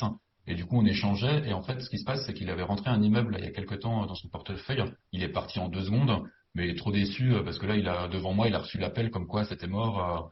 L'acquéreur, en fait, il s'est rétracté parce qu'au niveau financement ou quoi, Ok. ça rentrait plus. Bref, voilà. Et du coup, quand il m'a parlé de l'immeuble, bah, T'as tilté. évidemment, je pensais à vous, c'est exactement ce que vous aimez, avec plein de travaux dedans, c'est placé dans le même secteur que les 2 autres immeubles. Bah, du coup, je lui ai dit, laisse tomber, c'est une super nouvelle pour toi, moi je m'en occupe, j'ai un couple d'investisseurs, ils sont fiables, ils m'ont déjà acheté 2 immeubles, et ils sont carrés, et donc c'est parti, quoi, tu vois. Et il m'a dit, bah, je lui ai dit, bah, ok, donc là on est, C'était un jeudi. ouais, c'était un jeudi, je lui ai dit, bah, ok, bah, nous samedi matin, on est à Metz, On visite, quoi. la visite, quoi, On tu est vois. là. Et en fait, Cyril avait capté que c'était le fameux immeuble dont je Ouais. t'avais Ouais, parlé quand t'avais je faisais mes tilté que c'était le même, toi. Ouais, parce qu'en fait, quand je lui ai posé des questions, ah oui, mais ok, il est où? C'est quoi la surface? C'est quoi le prix? C'est quoi voilà. Et en fait, au fur et à mesure qu'il nous donnait les éléments, en fait, je me dis, mais c'est exactement celui que Dorine m'a donné et c'est mort, quoi. Du coup, Non, mais samedi, on est là, et on y va, quoi, tout tu vois. s'aligne, ça y est. Ouais, Et là, on c'est était en ça. mode mission, on a pris le On train, avait, on on avait avait, on avait les 2 enfants en sac à dos parce qu'on avait des bébés, tu sais, nous on avait des petits de 2, 3 ans, 1 an, enfin ils étaient petits nos enfants. Tu sais, tu pars en sac à dos en train, faire l'aller-retour en TGV, mais je dis on est là quoi. Tu vois, celui-là on peut pas le louper. Et je pense que c'est la visite la plus rapide qu'on ait faite avec l'offre. On allait à son agence direct après, on a fait l'offre au prix direct, quoi. Ah Ouais, il ouais. y avait pas de discussion. Pas eu de discussion en mode, attends, je vais voir mon maître d'œuvre, attends, Ouais. faut que je chiffre un peu le truc, attends, En fait, c'est le truc, tu peux pas laisser ouais. passer. Tu sais qu'il y a tellement de gens qui veulent l'avoir. On avait juste le privilège, peut-être dans les petits papiers du coup de notre agent immo. Mais ça, c'est un vrai truc, juste que je veux dire. Je me permets d'ouvrir une parenthèse pour l'auditeur qui se pose souvent la question, qui va prendre beaucoup de temps de réflexion alors qu'il cherche depuis longtemps, etc. Et à chaque fois qu'il fait une proposition, c'est refusé parce que quelqu'un d'autre lui est passé devant ou quoi. En fait, ton problème, c'est que tu prends pas le risque de dire OK. De toute façon, s'il y a du monde dessus, c'est qu'il y a forcément dans le monde quelqu'un qui a fait le calcul et que c'était bon en fait. Si c'est bon pour toi sur le papier, enfin si c'est bon pour une autre personne et que vous êtes 10 sur la liste d'attente, arrête de te poser la question, signe cette offre. Signe cette offre. À un moment donné, s'il y a du monde dessus, c'est que les gens ils ont pas de temps à perdre, c'est qu'ils font la même chose que toi. Crois pas que l'investissement immobilier locatif c'est vieux comme le monde. Donc il y a plein de gens qui en vivent. Faut pas croire qu'on est une tribu d'irréductibles. Donc si ça t'arrive depuis plusieurs fois, si je prends le temps d'ouvrir cette parenthèse, c'est parce que j'en parle avec un coaché qui est extraordinaire, qui a tout ce qu'il faut, juste il a pas ce truc-là. Et l'autre jour, je lui ai dit, tu vois, je me suis permis de lui dire, écoute, je l'adore, il est génial. Je lui ai dit, écoute, pourquoi t'as pas fait l'offre? T'as été un des premiers à visiter l'immeuble. Tu m'appelles aujourd'hui, t'es déçu parce qu'il est parti l'immeuble. Il est parti à 1000, je crois à 1200 euros de plus que ce que t'étais prêt à poser. C'est combien 1200 euros? C'est quoi 1200 euros? Tu vois ce que je veux te dire? Sur 20 ans, ça. Et il me dit oui Mathieu, mais j'avais pas rempli ton tableau, notamment des meubles, etc. pour bien voir les... Vraiment? Ouais. T'achètes des mètres carrés en Mais ce fait. qu'on peut dire par rapport à l'audience, hein, c'est que, ok, tu fais l'offre après, il y a quelques jours potentiellement pour qu'elle soit acceptée. Après, une semaine après ou plusieurs jours après, tu te mets d'accord pour signer le compromis. Une fois que tu as signé le compromis, sans aucune, on va dire, raison toi, à justifier, tu peux te rétracter dans les 10 jours suite à la signature. Oui, bien sûr. Et une fois que les 10 jours sont passés, bah, tu peux encore te rétracter à travers un refus de prêt. Mm. Donc tout ça pour dire que tu peux aller vite pour loquer ton immeuble ou ton bien immobilier. Et après, tu as encore des échappatoires ou des portes de sortie si jamais tu as découvert un loup. T'as Avec des largement le artisans. temps de reconsidérer les chiffres, de te poser, t'as largement le temps. Ok, donc du coup, vous êtes positionné sur cet immeuble. Bon, j'espère que c'est votre fameux troisième immeuble, vous l'avez signé au final. Ouais, Ouais. ouais, c'est ça. Et on l'a signé. Du coup, bah, ça a été un peu galère pour trouver le financement, mais Bravo. on a réussi. Ouais, pour la petite histoire, on a signé le deuxième immeuble chez le notaire en août 2018 Ouais. et en fin octobre, début novembre 2018 de la même année, donc même pas 3 mois après. En fait, j'ai retourné voir la banque en disant, au fait, maintenant j'ai un troisième immeuble qui est encore plus gros avec une enveloppe de travaux encore plus importante. Combien le Sachant que budget le deuxième total, immeuble, ben, Cyril? évidemment, Le deuxième là, immeuble, ouais, là on demandait, je sais plus, 790 000 de près. de prêt. Ouais. C'était chaud. Pas mal. Et En gros, on avait demandé moitié, enfin le prix d'achat plus x2 en prix de travaux, quoi. ouais, grosso modo, c'est ça. Ouais. Ça fait un Parce qu'en beau fait, c'est billet. 190 mètres carrés et dedans, on a créé 15 appartements. Donc, ça veut dire la puissance électrique de l'immeuble, elle n'est pas suffisante pour alimenter 15 appartements. Donc, travaux de voirie, le DF local pour faire ça. Il faut créer une colonne électrique. Il fallait faire des ouvertures dans les murs porteurs parce qu'en fait, visuellement, de l'extérieur, c'est deux immeubles différents. Mais nous, ce qu'on voulait, c'était garder qu'un seul escalier hein, pour optimiser la place, pour avoir qu'un seul palier. Mais il fallait pouvoir passer entre les deux immeubles. Donc, c'est un mur porteur à ouvrir, donc c'est des coûts. Ouais. 15 porte-palières, 15 salles de bain, et tout ce qu'il faut, quoi. Toutes les évacuations d'eau, tout ça, quoi. Du coup, le négociateur en achat, il a été chercher des tarifs en quantité, là, j'imagine, sur les Bah, meubles. c'est sûr que là, t'as un tarif de gros. Quand tu fais 15 appartements, c'est pas la même chose, quoi. Les 15 receveurs de douche, là, Ouais. magnifique, j'adore. Je me projette dans ce que vous avez vécu, c'est magnifique. Génial pour moi, en fait, c'est que pour ces travaux-là, en fait, on avait décidé, là, j'anticipe un peu peut-être la suite de l'histoire, mais en fait, on a acheté, donc, du coup, en mars 2019, cet immeuble-là, on a réussi à trouver un financement. C'est la première fois où on a essuyé quelques refus de banque. Il y Ouais. a quand même des banques qui ont accepté de nous une. Et du coup, en mars 2019, on signe cet immeuble. Moi, je termine ma mission en février 2020. Et moi, j'ai baissé le pavillon et j'ai quitté mon travail en février 2020, juste avant le Covid. Ok. Et donc, c'est décidé de venir s'installer à Metz. Et du coup, toi, t'as suivi Et pour la moi, c'était génial parce que du coup, j'ai pu suivre les travaux aux petits oignons en étant sur place, quoi. Et là, c'était génial, quoi. Je passais plein de temps avec les Non mais artisans. je te jure, il a arrêté de bosser. Le mec, je le voyais pas de la journée, quoi. Toute la semaine, il rentrait le soir du boulot, mais il passait la journée avec les ouvriers parce que t'étais en kiff total, Ah quoi. ouais, moi, Ah ouais, non, ça Énorme. m'intéresse. Et en fait, quand je reviens un petit peu sur ce que tu disais par rapport aux travaux, bah en fait, moi, je responsabilisais les mecs. En fait, je leur disais, ah, tu sais, quand il y avait des décisions à prendre ou des choses comme ça, je lui disais, ouais, mais si c'était chez toi, comment toi tu ferais? Et là, il dit, ah bah, ouais, bah, je ferais pas du tout comme ça. Alors, je ferais ça comme ça, puis je mettrais ça là, et puis je ferais ça parce que là, l'orientation serait mieux. Puis là, la luminosité, elle vient taper là. Donc, du coup, tu sais, la salle de bain, faut vraiment pas la mettre là, faut la mettre là. Tu sais, puisqu'en fait, c'est une mine d'informations incroyable. Et je lui dis, ben, bah, c'est chiant, pourquoi tu me l'as pas dit, quoi. Ben, et du coup, maintenant, à chaque fois qu'il y avait une décision à prendre ou quelque chose, quand je le voyais, je lui demandais, et toi, chez toi, tu ferais comment? Je parle de gens. Ouais, En fait, c'est ça dans la vie, c'est que tu rencontres des gens mais en or. Et en gros, Jean, on le nomme, c'était le salarié, c'était le salarié de l'entreprise avec qui on travaillait. Et il était extraordinaire, quoi. Ah ouais. Il avait une tu peux encenser ce gars. Mais en gros, c'est intéressant de repérer. En fait, moi, je trouve, il faut réussir à repérer, tu vois, les ouvriers ou les Les talents. travailleurs Les talents. ouais, Ouais. qui sont vraiment talentueux, tu vois. Il y en Ils ont a. vraiment leur expertise dans leur domaine, et ça, il faut arriver à le détecter, à les valoriser aussi, hein. Et en fait, lui, il avait cette responsabilité. Toi, il était aussi fier de créer ces appartements-là, parce qu'en fait, cette personne, elle a vécu notre premier immeuble, notre deuxième immeuble, notre Ouais, troisième elle immeuble. était dans les 3 chantiers. Ouais. Donc, du coup, il y a aussi un lien qui Wow. s'est créé avec lui. Et après, écoutez, quand il se retourne, lui aussi, il a cette fierté de dire, ah ouais, j'ai aidé à concevoir ces appartements-là. Et attends, mais il y a aussi le fait que, en fait, ce qui se passe, enfin, par rapport aux travaux, c'est qu'en fait, nous, on avait donc une société qui chapeautait le truc, donc une société générale. Ouais, donc moi j'avais un maître d'œuvre qui était mon interlocuteur principal. C'est avec lui que je négociais les devis, qui m'envoyait les factures, Ok. et c'était avec lui que je faisais mes chantiers.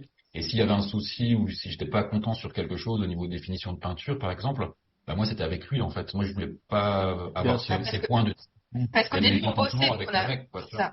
On n'avait pas le temps de s'occuper de gérer chaque corps de métier. Quand on bossait à Paris, tu vois, on pouvait pas faire ça. Et lui, il travaillait avec un TCE ou il avait des corps de métier séparés? Alors le maître d'œuvre lui était salarié de son entreprise. Et ils avaient en fait plusieurs corps d'activité dans cette entreprise, Ok. mais pas tout. Ok. C'était électricité, plomberie, peinture. Bah, ça, ils le sous-traitaient à des sous-traitants avec qui ils travaillent à l'année en fait. Eux, en fait, décrochent des chantiers et après ils font travailler ces sous-traitants bah, toute l'année, quoi.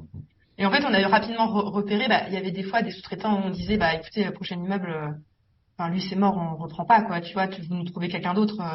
Bah, ça arrive plusieurs fois Ouais. que. On a pu affiner comme ça nos artisans au fur et Et à en fait, au fur et à mesure, tu vois, tu crées vraiment une équipe de choc parce que tu peaufines ton équipe, tu vois. Et ils te connaissent aussi, ils savent ce que tu veux, comment tu les veux, et ils savent aussi bah, mon niveau d'exigence qui est relativement fort. Ils savent qu'ils vont, c'est mort quoi. Moi ça va pas passer quoi. Je vais le voir. Donc ils essayent plus quoi. C'est un- Parce qu'au début t'es issu des remarques en mode ouais mais c'est bon c'est pour des locataires, monsieur Lorraine. Allez c'est bon. Hein. Je On supporte a pas cette raison. phrase. Je la supporte plus cette phrase. Ah ouais, non, mais Et je là te moi conseille. je leur dis bah non moi c'est comme si moi j'y habitais. Moi je fais l'appartement comme si moi j'étais étudiant, ou si moi j'avais l'appartement. Voilà comment je le conçois, comment je veux les finitions, comment je veux les trucs. Et donc Mais ça, voilà. c'est c'est comme quand je vais à Casto des fois. Tu vois, par exemple, hier, c'était ma journée achat hier. Donc du coup, j'ai dédié ma journée à ça. J'ai fait plusieurs allers-retours dans plusieurs différents magasins pour différentes références. Et il y a des choses que j'ai pas trouvées parce que bon, bah, soit une gamme s'est arrêtée ou soit, enfin, peu importe. Et du coup, je sollicite les vendeurs quand c'est comme ça pour leur dire, ok, parlez-moi un petit peu de ce que vous avez en stock. On va regarder les stocks et les magasins aux alentours. Et souvent, ils me disent, une des premières questions, c'est pour vous ou pour du locatif? Et vraiment, j'ai l'impression que qu'est-ce que c'est cette habitude? Bah, c'est une mauvaise habitude, évidemment. Ça veut dire que quelqu'un leur a inculqué, et je pense que c'est sociétal, que si c'est pour du locatif, forcément la qualité doit être en deçà que si c'est pour de la RP. Mais en fait, excusez-moi, mais qui a inventé ce truc-là? C'est quoi ce truc-là? Ouais, mais franchement, nous, on va même carrément dans l'inverse. C'est que on veut que ce soit encore plus quali pour que ça tienne dans le temps. C'est-à-dire que les sols, tu vois, on prend toujours du PVC, nous, mais on prend toujours le PVC En passage quoi. grand passage, tu vois. Évidemment. PVC top Avec qualité. l'épaisseur maximale de protection et tout ça, quoi. Ouais. Évidemment, en fait, tu peux amortir le coût de tes travaux pendant 10 ans. Mais si, à la 7e année, tu dois refaire ton sol, c'est fini l'amortissement. Il te reste que 2 ou 3 ans, tu vois. Donc c'est ridicule. En fait, cet argent que tu aurais pu dépenser pour aller te faire plaisir, tu dois le remettre dans un sol. Donc non, on prend Bah, pas le sol, soi-disant, pour du locatif. Après, ça se réfléchit, évidemment, mais c'est un vrai sujet que je trouve une mauvaise habitude, juste une mauvaise habitude dans le métier. Je comprends pas ça. et en fait, mais moi, je pense que c'est même, enfin, moi, je vais même plus loin. C'est que, moi, je pense que ça pourrit complètement, enfin, la France, quoi. C'est-à-dire que, je vais peut-être loin, mais Hmm. en gros, moi, ce que je veux dire, c'est que nous, aujourd'hui, on est locataires, là où on habite. Ouais, On a cherché une location correcte, mais les gens, mais ils se foutent de la gueule du monde. ouais. Je te jure, ils mettent des trucs en location, mais tu te dis, mais, Hmm. enfin, en fait, c'est vraiment un mindset, mais tellement, enfin, je sais pas, vieillot. Enfin, moi, je sais pas, moi aussi, je suis peut-être un peu, peut-être dure avec ça. Mais pour nous, tu fais de la qualité et tes locataires, c'est tes clients. Peut-être Mais t'arrêtes avec le mot locataire, c'est tes clair, clients. c'est clair. Tu Mais t'as vois, et raison. En fait, les gens, il y a des familles qui vont vivre dans les appartements, quoi. Il y a des enfants, il faut que ça soit toute qualité, il faut que ça soit sécure. Il faut penser que eux non plus, ils n'ont pas envie d'entendre leurs voisins quand ils fricotent dans leur chambre. Donc il faut que l'isolation, elle soit bonne. Ils veulent pas avoir Bah, froid l'hiver. Ils veulent pas avoir chaud l'été. Faut réfléchir ouais. à tout cette fin. Et après, les gens, tu vois, ils s'étonnent et ils disent, ouais, il y a que des problèmes quand t'as des locataires, nanana. Mais tu m'étonnes avec le mindset que tout le monde a. Je comprends qu'il y ait des histoires de l'horreur avec les locataires. Ouais. Enfin, à tout va. Alors que nous, en l'occurrence, je touche du bois. Je touche du bois, vas-y. Mais en gros, pour l'instant, on n'a pas de, enfin, on n'a pas eu de problème majeur avec aucun locataire. Et pourtant, là, on en a vu défiler une petite centaine, quoi. Ben, j'imagine. Ouais, parce que ouais. Mais il y a un vrai truc de mindset. T'as raison, de mentalité. À mon avis, on est quand même en train de switcher depuis peut-être une dizaine d'années. Il y a un truc qui est en train de se mettre en place chez cette nouvelle génération d'investisseurs, dont je pense que vous et moi on fait Ouais. partie. Il y a un vrai truc en fait, c'est un marathon, c'est pas un sprint. Donc du coup, vu que c'est un marathon, on va quand même faire des choses un peu plus qualitatives.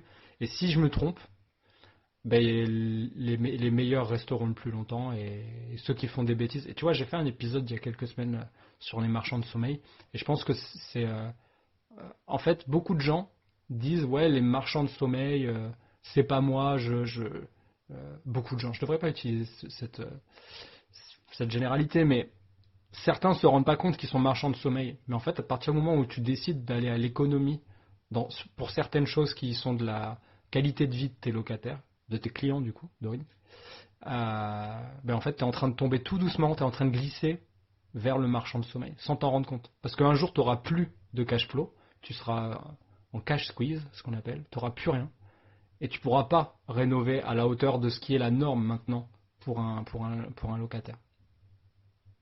Exactement. Trop d'accord. Mais nous, c'est notre combat.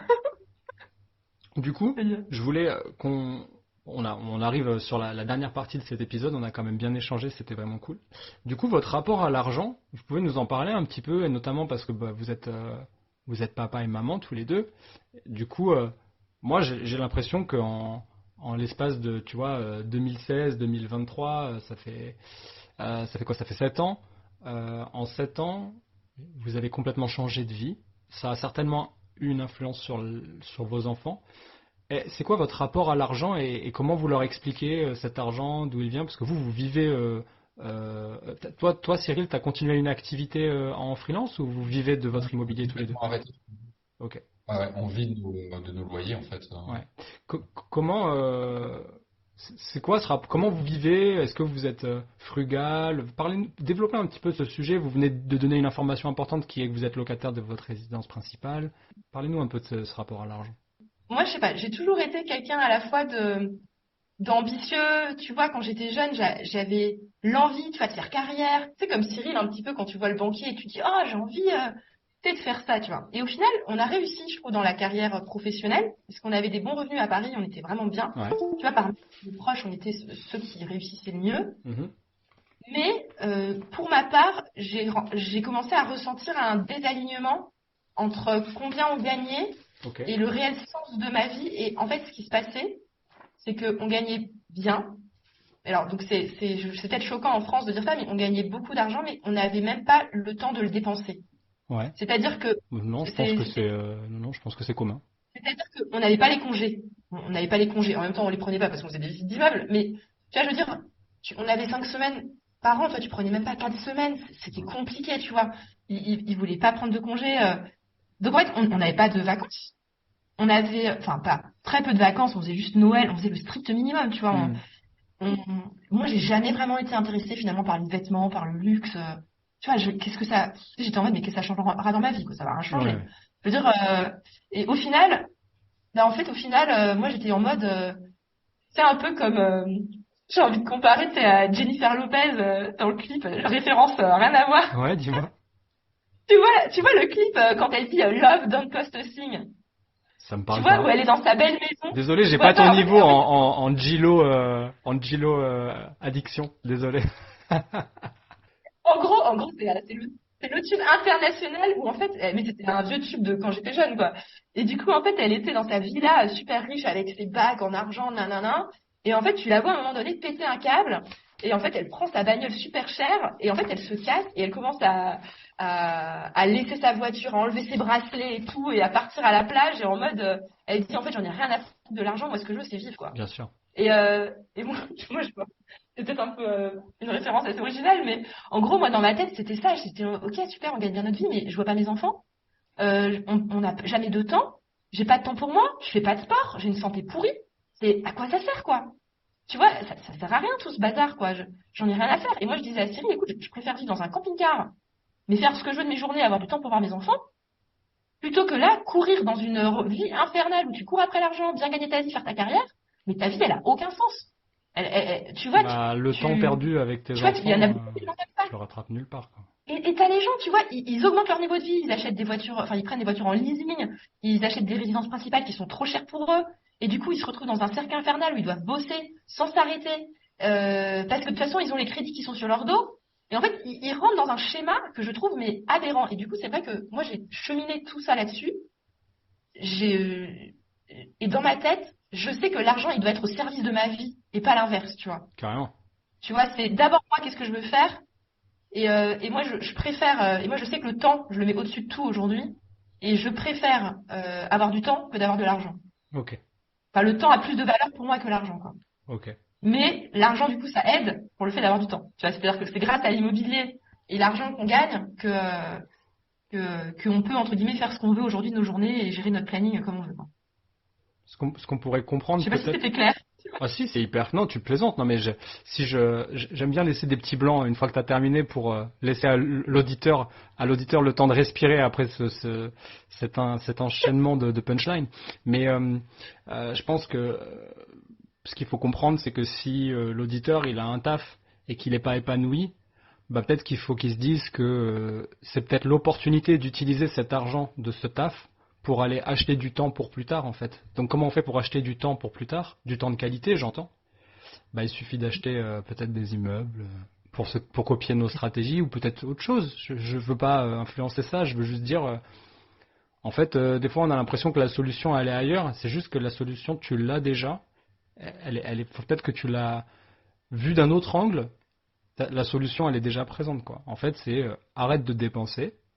euh, Vis avec le strict minimum, achète-toi du temps pour plus tard. Donc c'est une phrase pour dire achète quelque chose qui va te rapporter tous les mois en fait. Mais, euh, mais du coup, vous maintenant, est-ce que vous êtes arrivé au niveau de vos salaires ou est-ce que c'était pas un objectif?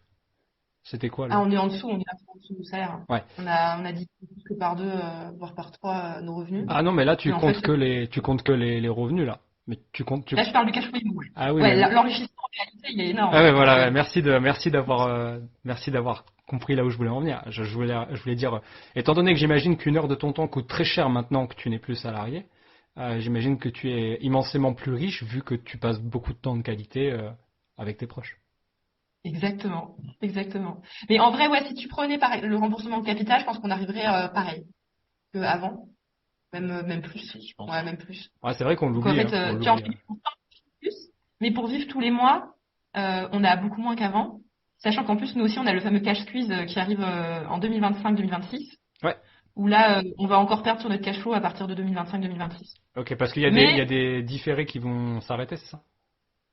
non, c'est juste en fait nos enveloppes travaux vont commencer à finir. Tu sais, les premiers travaux du premier immeuble, il y a des choses qui commencent à être bien amorties au niveau des charges qu'on a eues sur les travaux, et du coup, en fait, il y a des amortissements qui arrivent à leur fin Ouais. Donc il va y avoir en de l'impôt 2025. sur les Les loyers. charges vont baisser, et du coup, on va passer en positif et on va commencer à payer de l'impôt. Ok. On est loueur meublé professionnel pour Après, info. j'imagine que vous avez déjà anticipé. Si tu connais la date, Ouais. tu On a fait connais, des tu calculs. connais la solution du coup. Tu sais ce qui peut se passer. Exactement. Ouais, ouais, on a prévu. Après, tu vois, il n'y a pas de stress, on a le temps. Puis on a notre activité des investisseurs sereins aussi, qui prend tranquillement. Ouais. Donc, moi, je trouve ça pas mal de compléter aussi avec l'entrepreneuriat Hum, hum, hum. et de se créer. On a du temps, entre guillemets, pour se créer un business tranquille qui est à notre image, comme on veut le faire. Tu vois, c'est franchement, voilà, on n'est pas non plus stressé par rapport à ça, quoi. Ok. C'est quoi du coup, on arrive un petit peu à la fin, on va passer à la phase des 10 mini-questions, mais juste avant, je voulais vous poser la question, c'est quoi le prochain objectif pour Cyril et Dorine là? Est-ce que vous vous êtes mis un petit objectif que vous voulez atteindre, on va dire sur 2023? Je pense que c'est sur les investisseurs sereins, non? Ouais, c'est le côté business en fait. Ouais, vous voulez En nous en fait, parler? en fait, en gros, vite fait, pour dire, c'est que nous, le fait d'avoir investi en immobilier, ça nous a complètement débloqué dans notre tête sur le champ des possibles. Et le fait de se lancer en entrepreneuriat, moi, je raisonne vraiment, je mets du temps où là, j'ai l'impression que je grandis, que je m'améliore et que je prends du plaisir. Et en l'occurrence, je trouve que créer un business en ligne, c'est quelque chose d'assez challengeant. Tu vois, c'est nouveau. Tu vas faire de la vente dans des webinaires, se montrer sur les réseaux sociaux. Enfin, tout ça, pour nous, c'était à des années-lumière, tu vois, il y a quelques années. Et donc, en fait, on se développe comme ça, on prend du plaisir. Et notre objectif d'ici 2023, c'est qu'on puisse avoir un petit salaire avec les investisseurs. Tu vois, aujourd'hui, on ne verse pas de salaire avec. Ouais, l'objectif, c'est de continuer à grandir et de sortir en fait tous les jours de sa zone de confort. Typiquement pour moi, aujourd'hui, d'être là assis en face de toi, Mathieu, à travers cette interview de podcast. Voilà, et du coup, c'est vraiment ça pour nous qui est important, en fait, de faire des choses qui nous animent et puis de continuer de progresser. En fait, c'est ça qui. Ouais. Mais en réalité, on pense long terme. Tu vois, en fait, au final, le chiffre d'affaires qu'on fait cette année, je crois que je m'en fiche. Oui. Et ce que je veux, c'est moi avoir évolué et tu vois, avoir grandi. Pour moi, c'est plus important. Magnifique. Ok. Tu veux nous parler un petit peu de ce que vous proposez sur les investisseurs sereins? C'est quoi? C'est de l'accompagnement pour investir? Ouais, c'est ça. En gros, nous, on a le podcast, les investisseurs sereins. Là, je donne toute la valeur. Moi, je me prends pas la tête. Je dis tout ce que j'ai envie de dire. Voilà, c'est sans filtre, quoi. Ouais. Et après, en effet, on a un accompagnement, on va dire un peu premium, où on accompagne des gens avec des coachings pas mensuels, hebdomadaires, où on accompagne des gens. Ok. Ouais, donc on a une plateforme De façon formation, très personnalisée. En fait, on est petits, nous, tu vois. On est encore petits, on n'a pas énormément d'élèves, on n'est pas des gros formateurs. Du coup, on connaît tous nos clients, on connaît ce qu'ils cherchent. Ok. On est assez proches, tu vois. Très sympa. On est très proches. Ok. Voilà.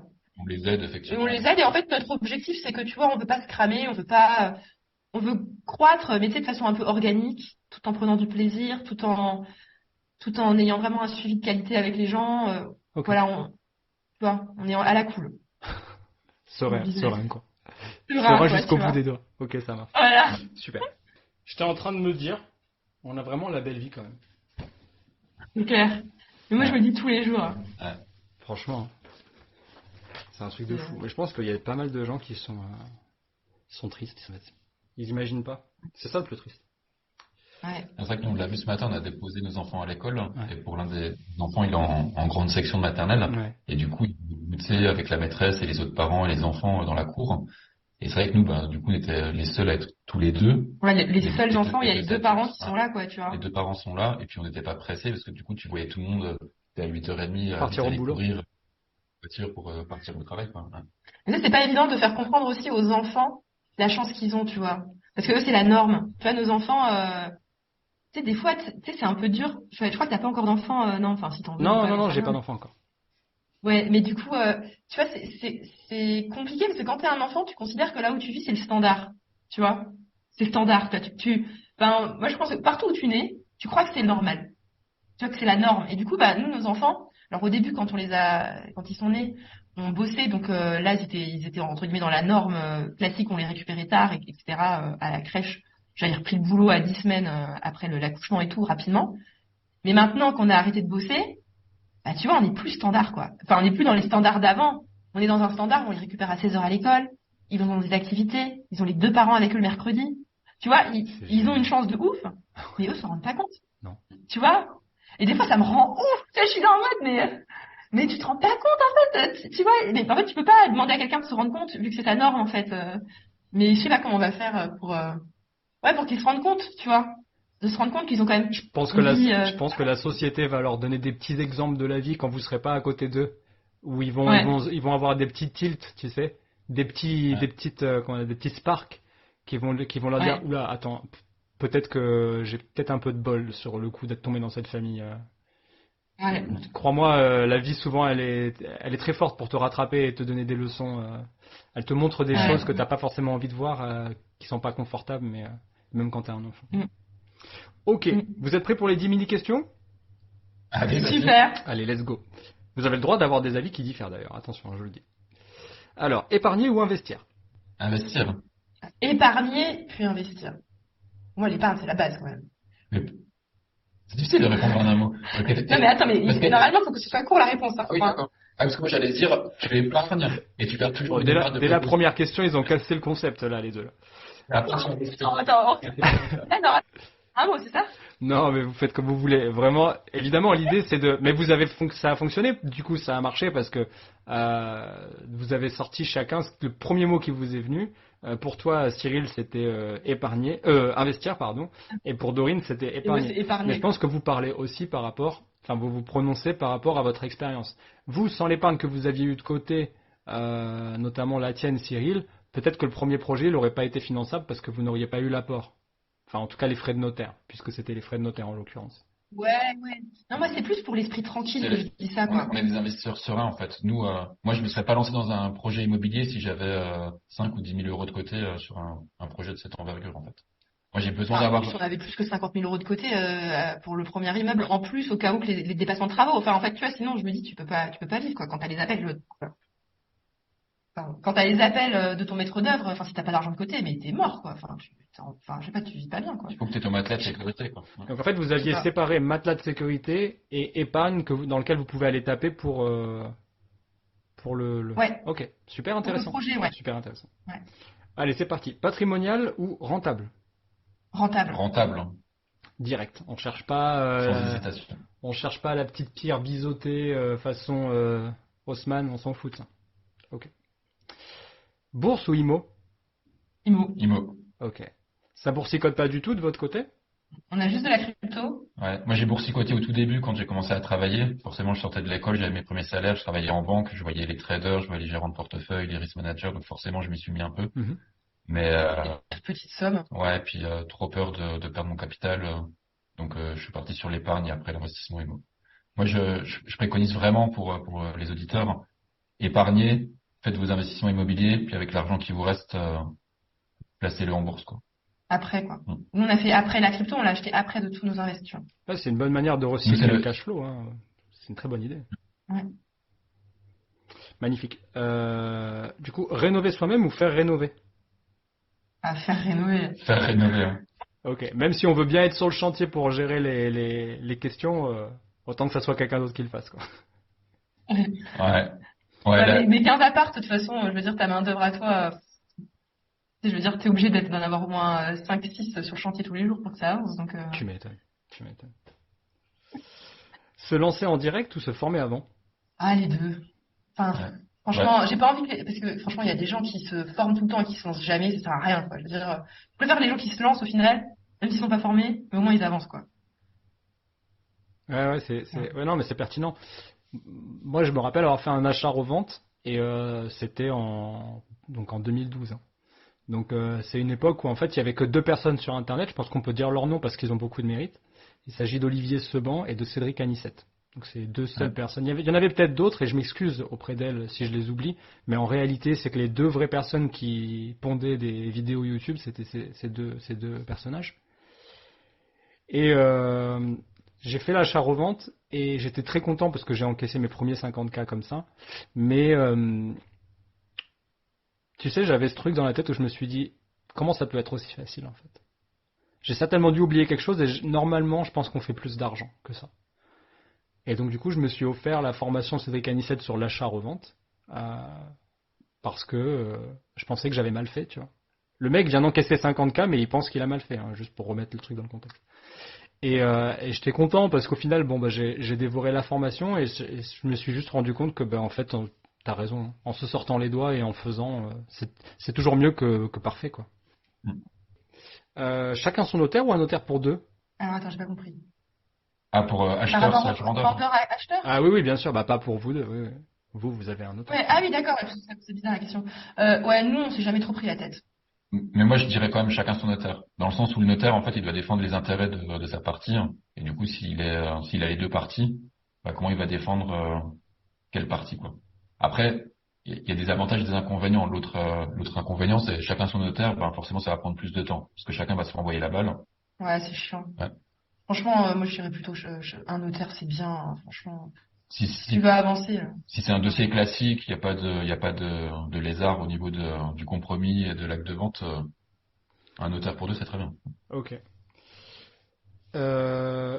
Donc du coup, je sais pas, du coup, on n'a pas eu l'information pour les autres projets, mais jamais d'apport ou toujours de l'apport? Alors, moi, je suis en mode, tu le gardes pour la fin, quoi. t'essayes d'en mettre le moins possible jusqu'à ce que tu puisses plus ne pas en mettre. Et du coup, nous, on a mis des gros billets, du coup, c'est sur le 3e immeuble. Et sur les 2 premiers, on a que mis les frais de notaire et les meubles. Et voilà. Ah ouais, les meubles aussi? Ouais, les meubles, on les a payés, ouais. Ok. Ouais, pour les premiers Pour les immeubles, premiers immeubles, on savait même pas qu'on pouvait faire un emprunt par rapport aux meubles, Ok. Ça marche. tu vois. Et notamment, donc la prochaine question, c'est justement par rapport au financement. Banque en direct ou courtier? Un banque en direct. banque en direct. Ok. C'est la meilleure personne pour présenter toi-même ton projet pour décrocher le meilleur prêt. Ouais, je suis Ouais, assez ça se d'accord. délègue pas. Moi, je trouve que ça se délègue pas. Sauf si vraiment, t'as un excellent dossier. Ça se délègue pas, quoi. Ouais. Ça fait partie du cœur du métier d'investisseur, tu vois. C'est des trucs que moi, je considère que c'est pas top de déléguer, quoi. En fait, C'est ton métier, quoi. Ton métier, c'est de trouver des financements et de trouver des bonnes affaires. Déléguer la recherche de la bonne affaire, c'est le pire des plans, je trouve. Ah, c'est intéressant. Et en fait, tu faire de la renta. Donc, tu délègues pas ta bonne affaire et tu délègues pas ta demande de financement, quoi. Après, tout le reste, tu peux déléguer, mais Ah, c'est c'est pas ça, intéressant. Non, mais ouais, c'est très pertinent. Très, très pertinent. Et En fait, le problème aussi du lancement, c'est que tout le monde, sur un investissement locatif, que ce soit pour une RP, tout le monde regarde le taux et négocie le taux, alors qu'en tant qu'investisseur immobilier, en fait, le taux, tu le regardes à la fin, en fait. on s'en fout. Il y a tellement d'autres clauses à négocier, et ça, forcément, je sais pas, après, j'ai pas pratiqué un courtier, mais je sais pas s'il va te défendre sur toutes les clauses qu'il y a à défendre, quoi. Mais non, Voilà. Le courtier, lui, va optimiser les meilleurs taux. Après, je sais pas, je connais pas très bien les courtiers. Ouais. Non, je dirais que tu vois, moi par exemple, ça a été, j'ai pratiqué le courtier sur un projet parce que je sentais que j'avais plus l'énergie en fait. Je m'étais pris suffisamment de portes dans les dents pour me dire, ok, ce projet-là, je comprends que si je veux le sortir, en fait, je dois déléguer à quelqu'un qui a un avis, enfin, qui est encore sain, quoi, qui est pas fatigué comme moi.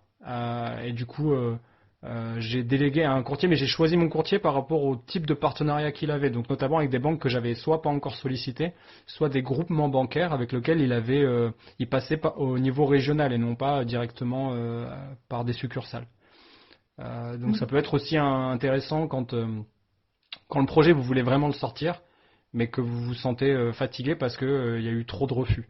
Et des fois, vous avez encore du temps parce que vous n'êtes pas arrivé au bout vous n'avez pas besoin de proroger encore. Il vous reste encore, exemple, un mois et demi. S'il vous reste cette typologie de temps, n'hésitez pas peut-être à solliciter quelqu'un qui sera plus frais et envoyer des fois du sang neuf. Tu sais, c'est comme en entrepreneuriat. Des fois, moi, j'étais manager commercial et des fois, dans mon équipe, j'avais un client, on n'arrivait pas à le closer. Et souvent, ce que je disais, c'est bon, tu vois. C'est comme les plombs qui sautent, en fait. Tu vois, tes collaborateurs, tu t'attribues le dossier à un collaborateur, ça passe pas avec le client, ça saute. On passe à un autre jusqu'à ce que j'accepte de le prendre moi. Mais en fait, ton interlocuteur, il comprend que là, il peut plus faire sauter les plombs. Il arrive au bout et qu'il va être obligé d'arriver à un compromis, à une négociation. Et c'est un peu pareil avec les banques, dans le sens où toi, des fois, tu as accès que au petit, c'est pas péjoratif, mais disons que tu as un peu accès au dernier maillon de l'échelle dans la banque, tandis que le courtier, peut-être qu'il discute directement avec le directeur de cette banque, quoi, avec le directeur de cette agence, voire même le directeur régional de cette agence. Donc ça peut débloquer des situations, quoi. Ouais. Non, mais je suis d'accord. Au final, l'important, c'est le résultat, c'est d'obtenir son prêt, hein. Donc, c'est par tous les moyens. Ouais. Peu importe, tant que tu as le prêt, on s'en fout du taux. Envoie les papiers. C'est ça. Bon, super, vous avez pas bien répondu. Et du coup, est-ce que vous avez bullshité pendant cette interview? Absolument pas. Bullshité. Je sais pas, est-ce que c'était bullshité? Non, c'était complètement. Quand même, Dorine. Je sais pas, non, mais j'essaye de pas bullshiter, mais tu sais, des fois, les gens, ils s'auto-bullshit, alors faut quand même vérifier, quoi. Tu sais, tu t'auto-convaincs de trucs et tout, mais en fait, non, je pense qu'on a pas bullshité, ouais. Je vois pas ce qu'on devrait pas. Tu veux dire que t'as la mémoire sélective, tu te souviens que des trucs positifs et tout le négatif, tu l'as omis, c'est ça? Non, mais je pense que ça va vite avec le temps de se reconstruire une histoire, tu vois. Ok. C'est que, je préfère toujours être prudente. Dans ce sens-là, parce que du coup, par rapport au tempérament de Dorine, elle est sans filtre, donc elle va dire les choses. Effectivement, t'es pas du genre à vouloir cacher quelque chose, quoi. Non, on le mais je sais que d'expérience et dans la vie, les gens, ils embellissent après coup, tu vois. C'est un truc dans le cerveau, tu vois. C'est un peu, on faut se méfier. C'est un biais, peut-être. On peut tous se retrouver un petit peu à améliorer le passé. Ouais, c'est sûr. Méfiez-vous toujours des gens qui vous racontent leur histoire, on sait jamais. Ouais. Ou alors faites toujours en sorte, une fois que vous avez la conclusion de l'histoire, ajouter un petit 10-15% de négatif à ce que vous avez entendu. C'est peut-être Ouais, peut-être un ouais, bon c'est ça. ratio pour se dire, ouais, bon, ok. Il y a un peu plus de nuances que. Ouais. Du coup, si on devait tirer une conclusion de cet épisode, ça serait quoi? Qu'est-ce que vous avez envie de dire le mot de la fin, ça serait quoi? Bah, je pense que, je me lance, hein, Dorine. Je pense que pour nous, en fait, on représente un petit peu l'interview d'aujourd'hui vu qu'on est en couple, hein. On est tous Ouais, les deux. Et en fait, moi, l'investissement immobilier, ce qui s'est passé, c'est que c'était un projet de couple, un projet à deux. Dorine a employé le mot d'associé à un moment donné dans l'interview. Et on a pris énormément de plaisir, en fait, de vivre cette aventure à deux. Et en fait, le fait qu'on soit vraiment à 50-50 sur le projet, qu'on soit complémentaires sur des activités ou des tâches, parce que du coup, un investisseur immobilier, tu vois, ça demande des capacités et des compétences diverses et variées. Et ouais, du coup, le fait d'être quand même une force, parce que investir en immobilier, ça se fait pas, c'est pas un sprint, ça se fait pas en un mois ou deux, ça se fait sur des mois ou des années. Et forcément, sur une aussi longue période, tu as des hauts et des bas, surtout si tu fais des travaux de rénovation d'ampleur. Et le fait d'être à deux, ben, ça permet justement de limiter les hauts et les bas pour nuancer, quoi. Et donc, voilà, nous, on a pris énormément de plaisir. C'était une vraie révélation après le premier investissement, après ce premier immeuble. Je me souviendrai toujours qu'on a pris une semaine de congé pour meubler les appartements, on avait des commandes Ikea qui arrivaient, fallait les réceptionner, monter les meubles, Dorine fait les allers-retours Je faisais des allers-retours dans la petite polo. dans les magasins pour acheter la déco, tout ça. Et puis, Pour 5 appart, je faisais 3 allers-retours par jour à Ikea, tu sais, génial. les vendeuses avec le caddie, tu sais, ils me voyaient passer. et à la fin de la semaine, on était vidés, on était en voiture, on rentrait à Paris, et on s'est dit, mais c'était les plus belles vacances De qu'on ait toute ma passées, vie. en fait. Extraordinaire. Juste génial, Ça, quoi. ça, ça a pas créé de tension dans le couple. Ah non. Bon, forcément, on se dispute toujours un peu, mais Ouais, pourquoi mais t'as bon, acheté c'était depuis toujours. Oui, pourquoi t'as acheté ça, mais pourquoi t'as ça, mais t'as les yeux plus grands que le ventre, ça rentre pas, tu vois, voilà, c'est des choses. Ouais, Ils bien m'ont sûr, bien fait sûr. toucher, tu vois, en mode, avec ah, rien fait, non. J'étais là, mais si tu verras, ça va être joli pour la déco. Non, non. Mais sincèrement, au final, ça a beaucoup plus apporté à notre couple que ça n'en a desservi, tu vois. À votre famille, j'ai envie de dire. Ouais, et à toute la famille, ouais. Ouais. Est-ce que, avant de vous quitter, vous avez une recommandation que vous avez envie de partager aux auditeurs? Je sais pas, moi je suis nulle en recommandations. Moi j'aime bien plein de Ça peut monde. être, non, ça peut être n'importe quoi. Ce que je veux dire par là, c'est que ça peut être aussi bien. Non, mais moi, j'en ai une là, c'est tout simplement, ben, ça reprend un petit peu ce qu'on a dit au début, faut passer à l'action. En fait, on voit Ok. tellement de personnes qui prennent scène, Ouais, qui sont cassées, il se surforme en fait, ouais. presque, tu vois. Il se forme, il se reforme, il se reforme, il réécoute des podcasts pendant 1000 ans. Mais je suis un peu un gars, tu peux pas passer 4 ans à écouter des podcasts, En tu vois. fait, l'immobilier, c'est un sujet, dès qu'on commence à employer le mot immobilier, tout le monde a son avis sur la question, tout le monde en parle, et quand tu poses la question, ok, toi, t'as fait quoi? Ah oui, je m'intéresse, tout ça, ok, t'as fait combien de visites?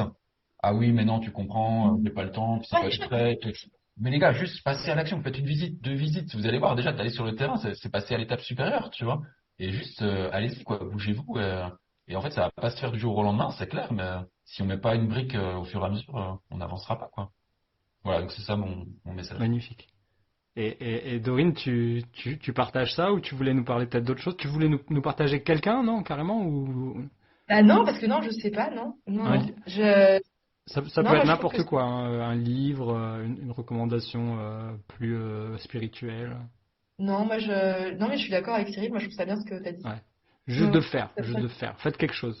Ouais, de passer à l'action, quoi, tu vois, d'avancer, tu vois, ouais. Et là, si je suis un auditeur, j'ai bien aimé l'épisode, je vous trouve inspirant et je vous trouve serein et ça correspond bien à ma personnalité. Comment je fais pour vous écrire, pour discuter avec vous de tout ça? Alors on a, bah, déjà il y a le podcast, vous pouvez nous écouter et on donne tout notre contenu. Et après on a le compte Instagram, @les_investisseurs_serein. Ok. Et ça c'est le compte Insta où vous pouvez nous écrire et on répond à tout le monde. Ouais, Voilà. trop cool. Merci Cyril et Dorine, c'était un super moment. Bah, Merci merci Mathieu à de nous avoir toi. invités. J'ai passé un très bon moment, en tout cas, pour cette première interview. Ça y est, il va vouloir être C'est bon, c'est interviewé tout le validé, temps. hein. Il va me dire, ah non mais maintenant c'est moi. C'était génial. Vous êtes au top. Merci beaucoup. Quant à moi, je te dis à la semaine prochaine dans un nouvel épisode. Ciao, ciao.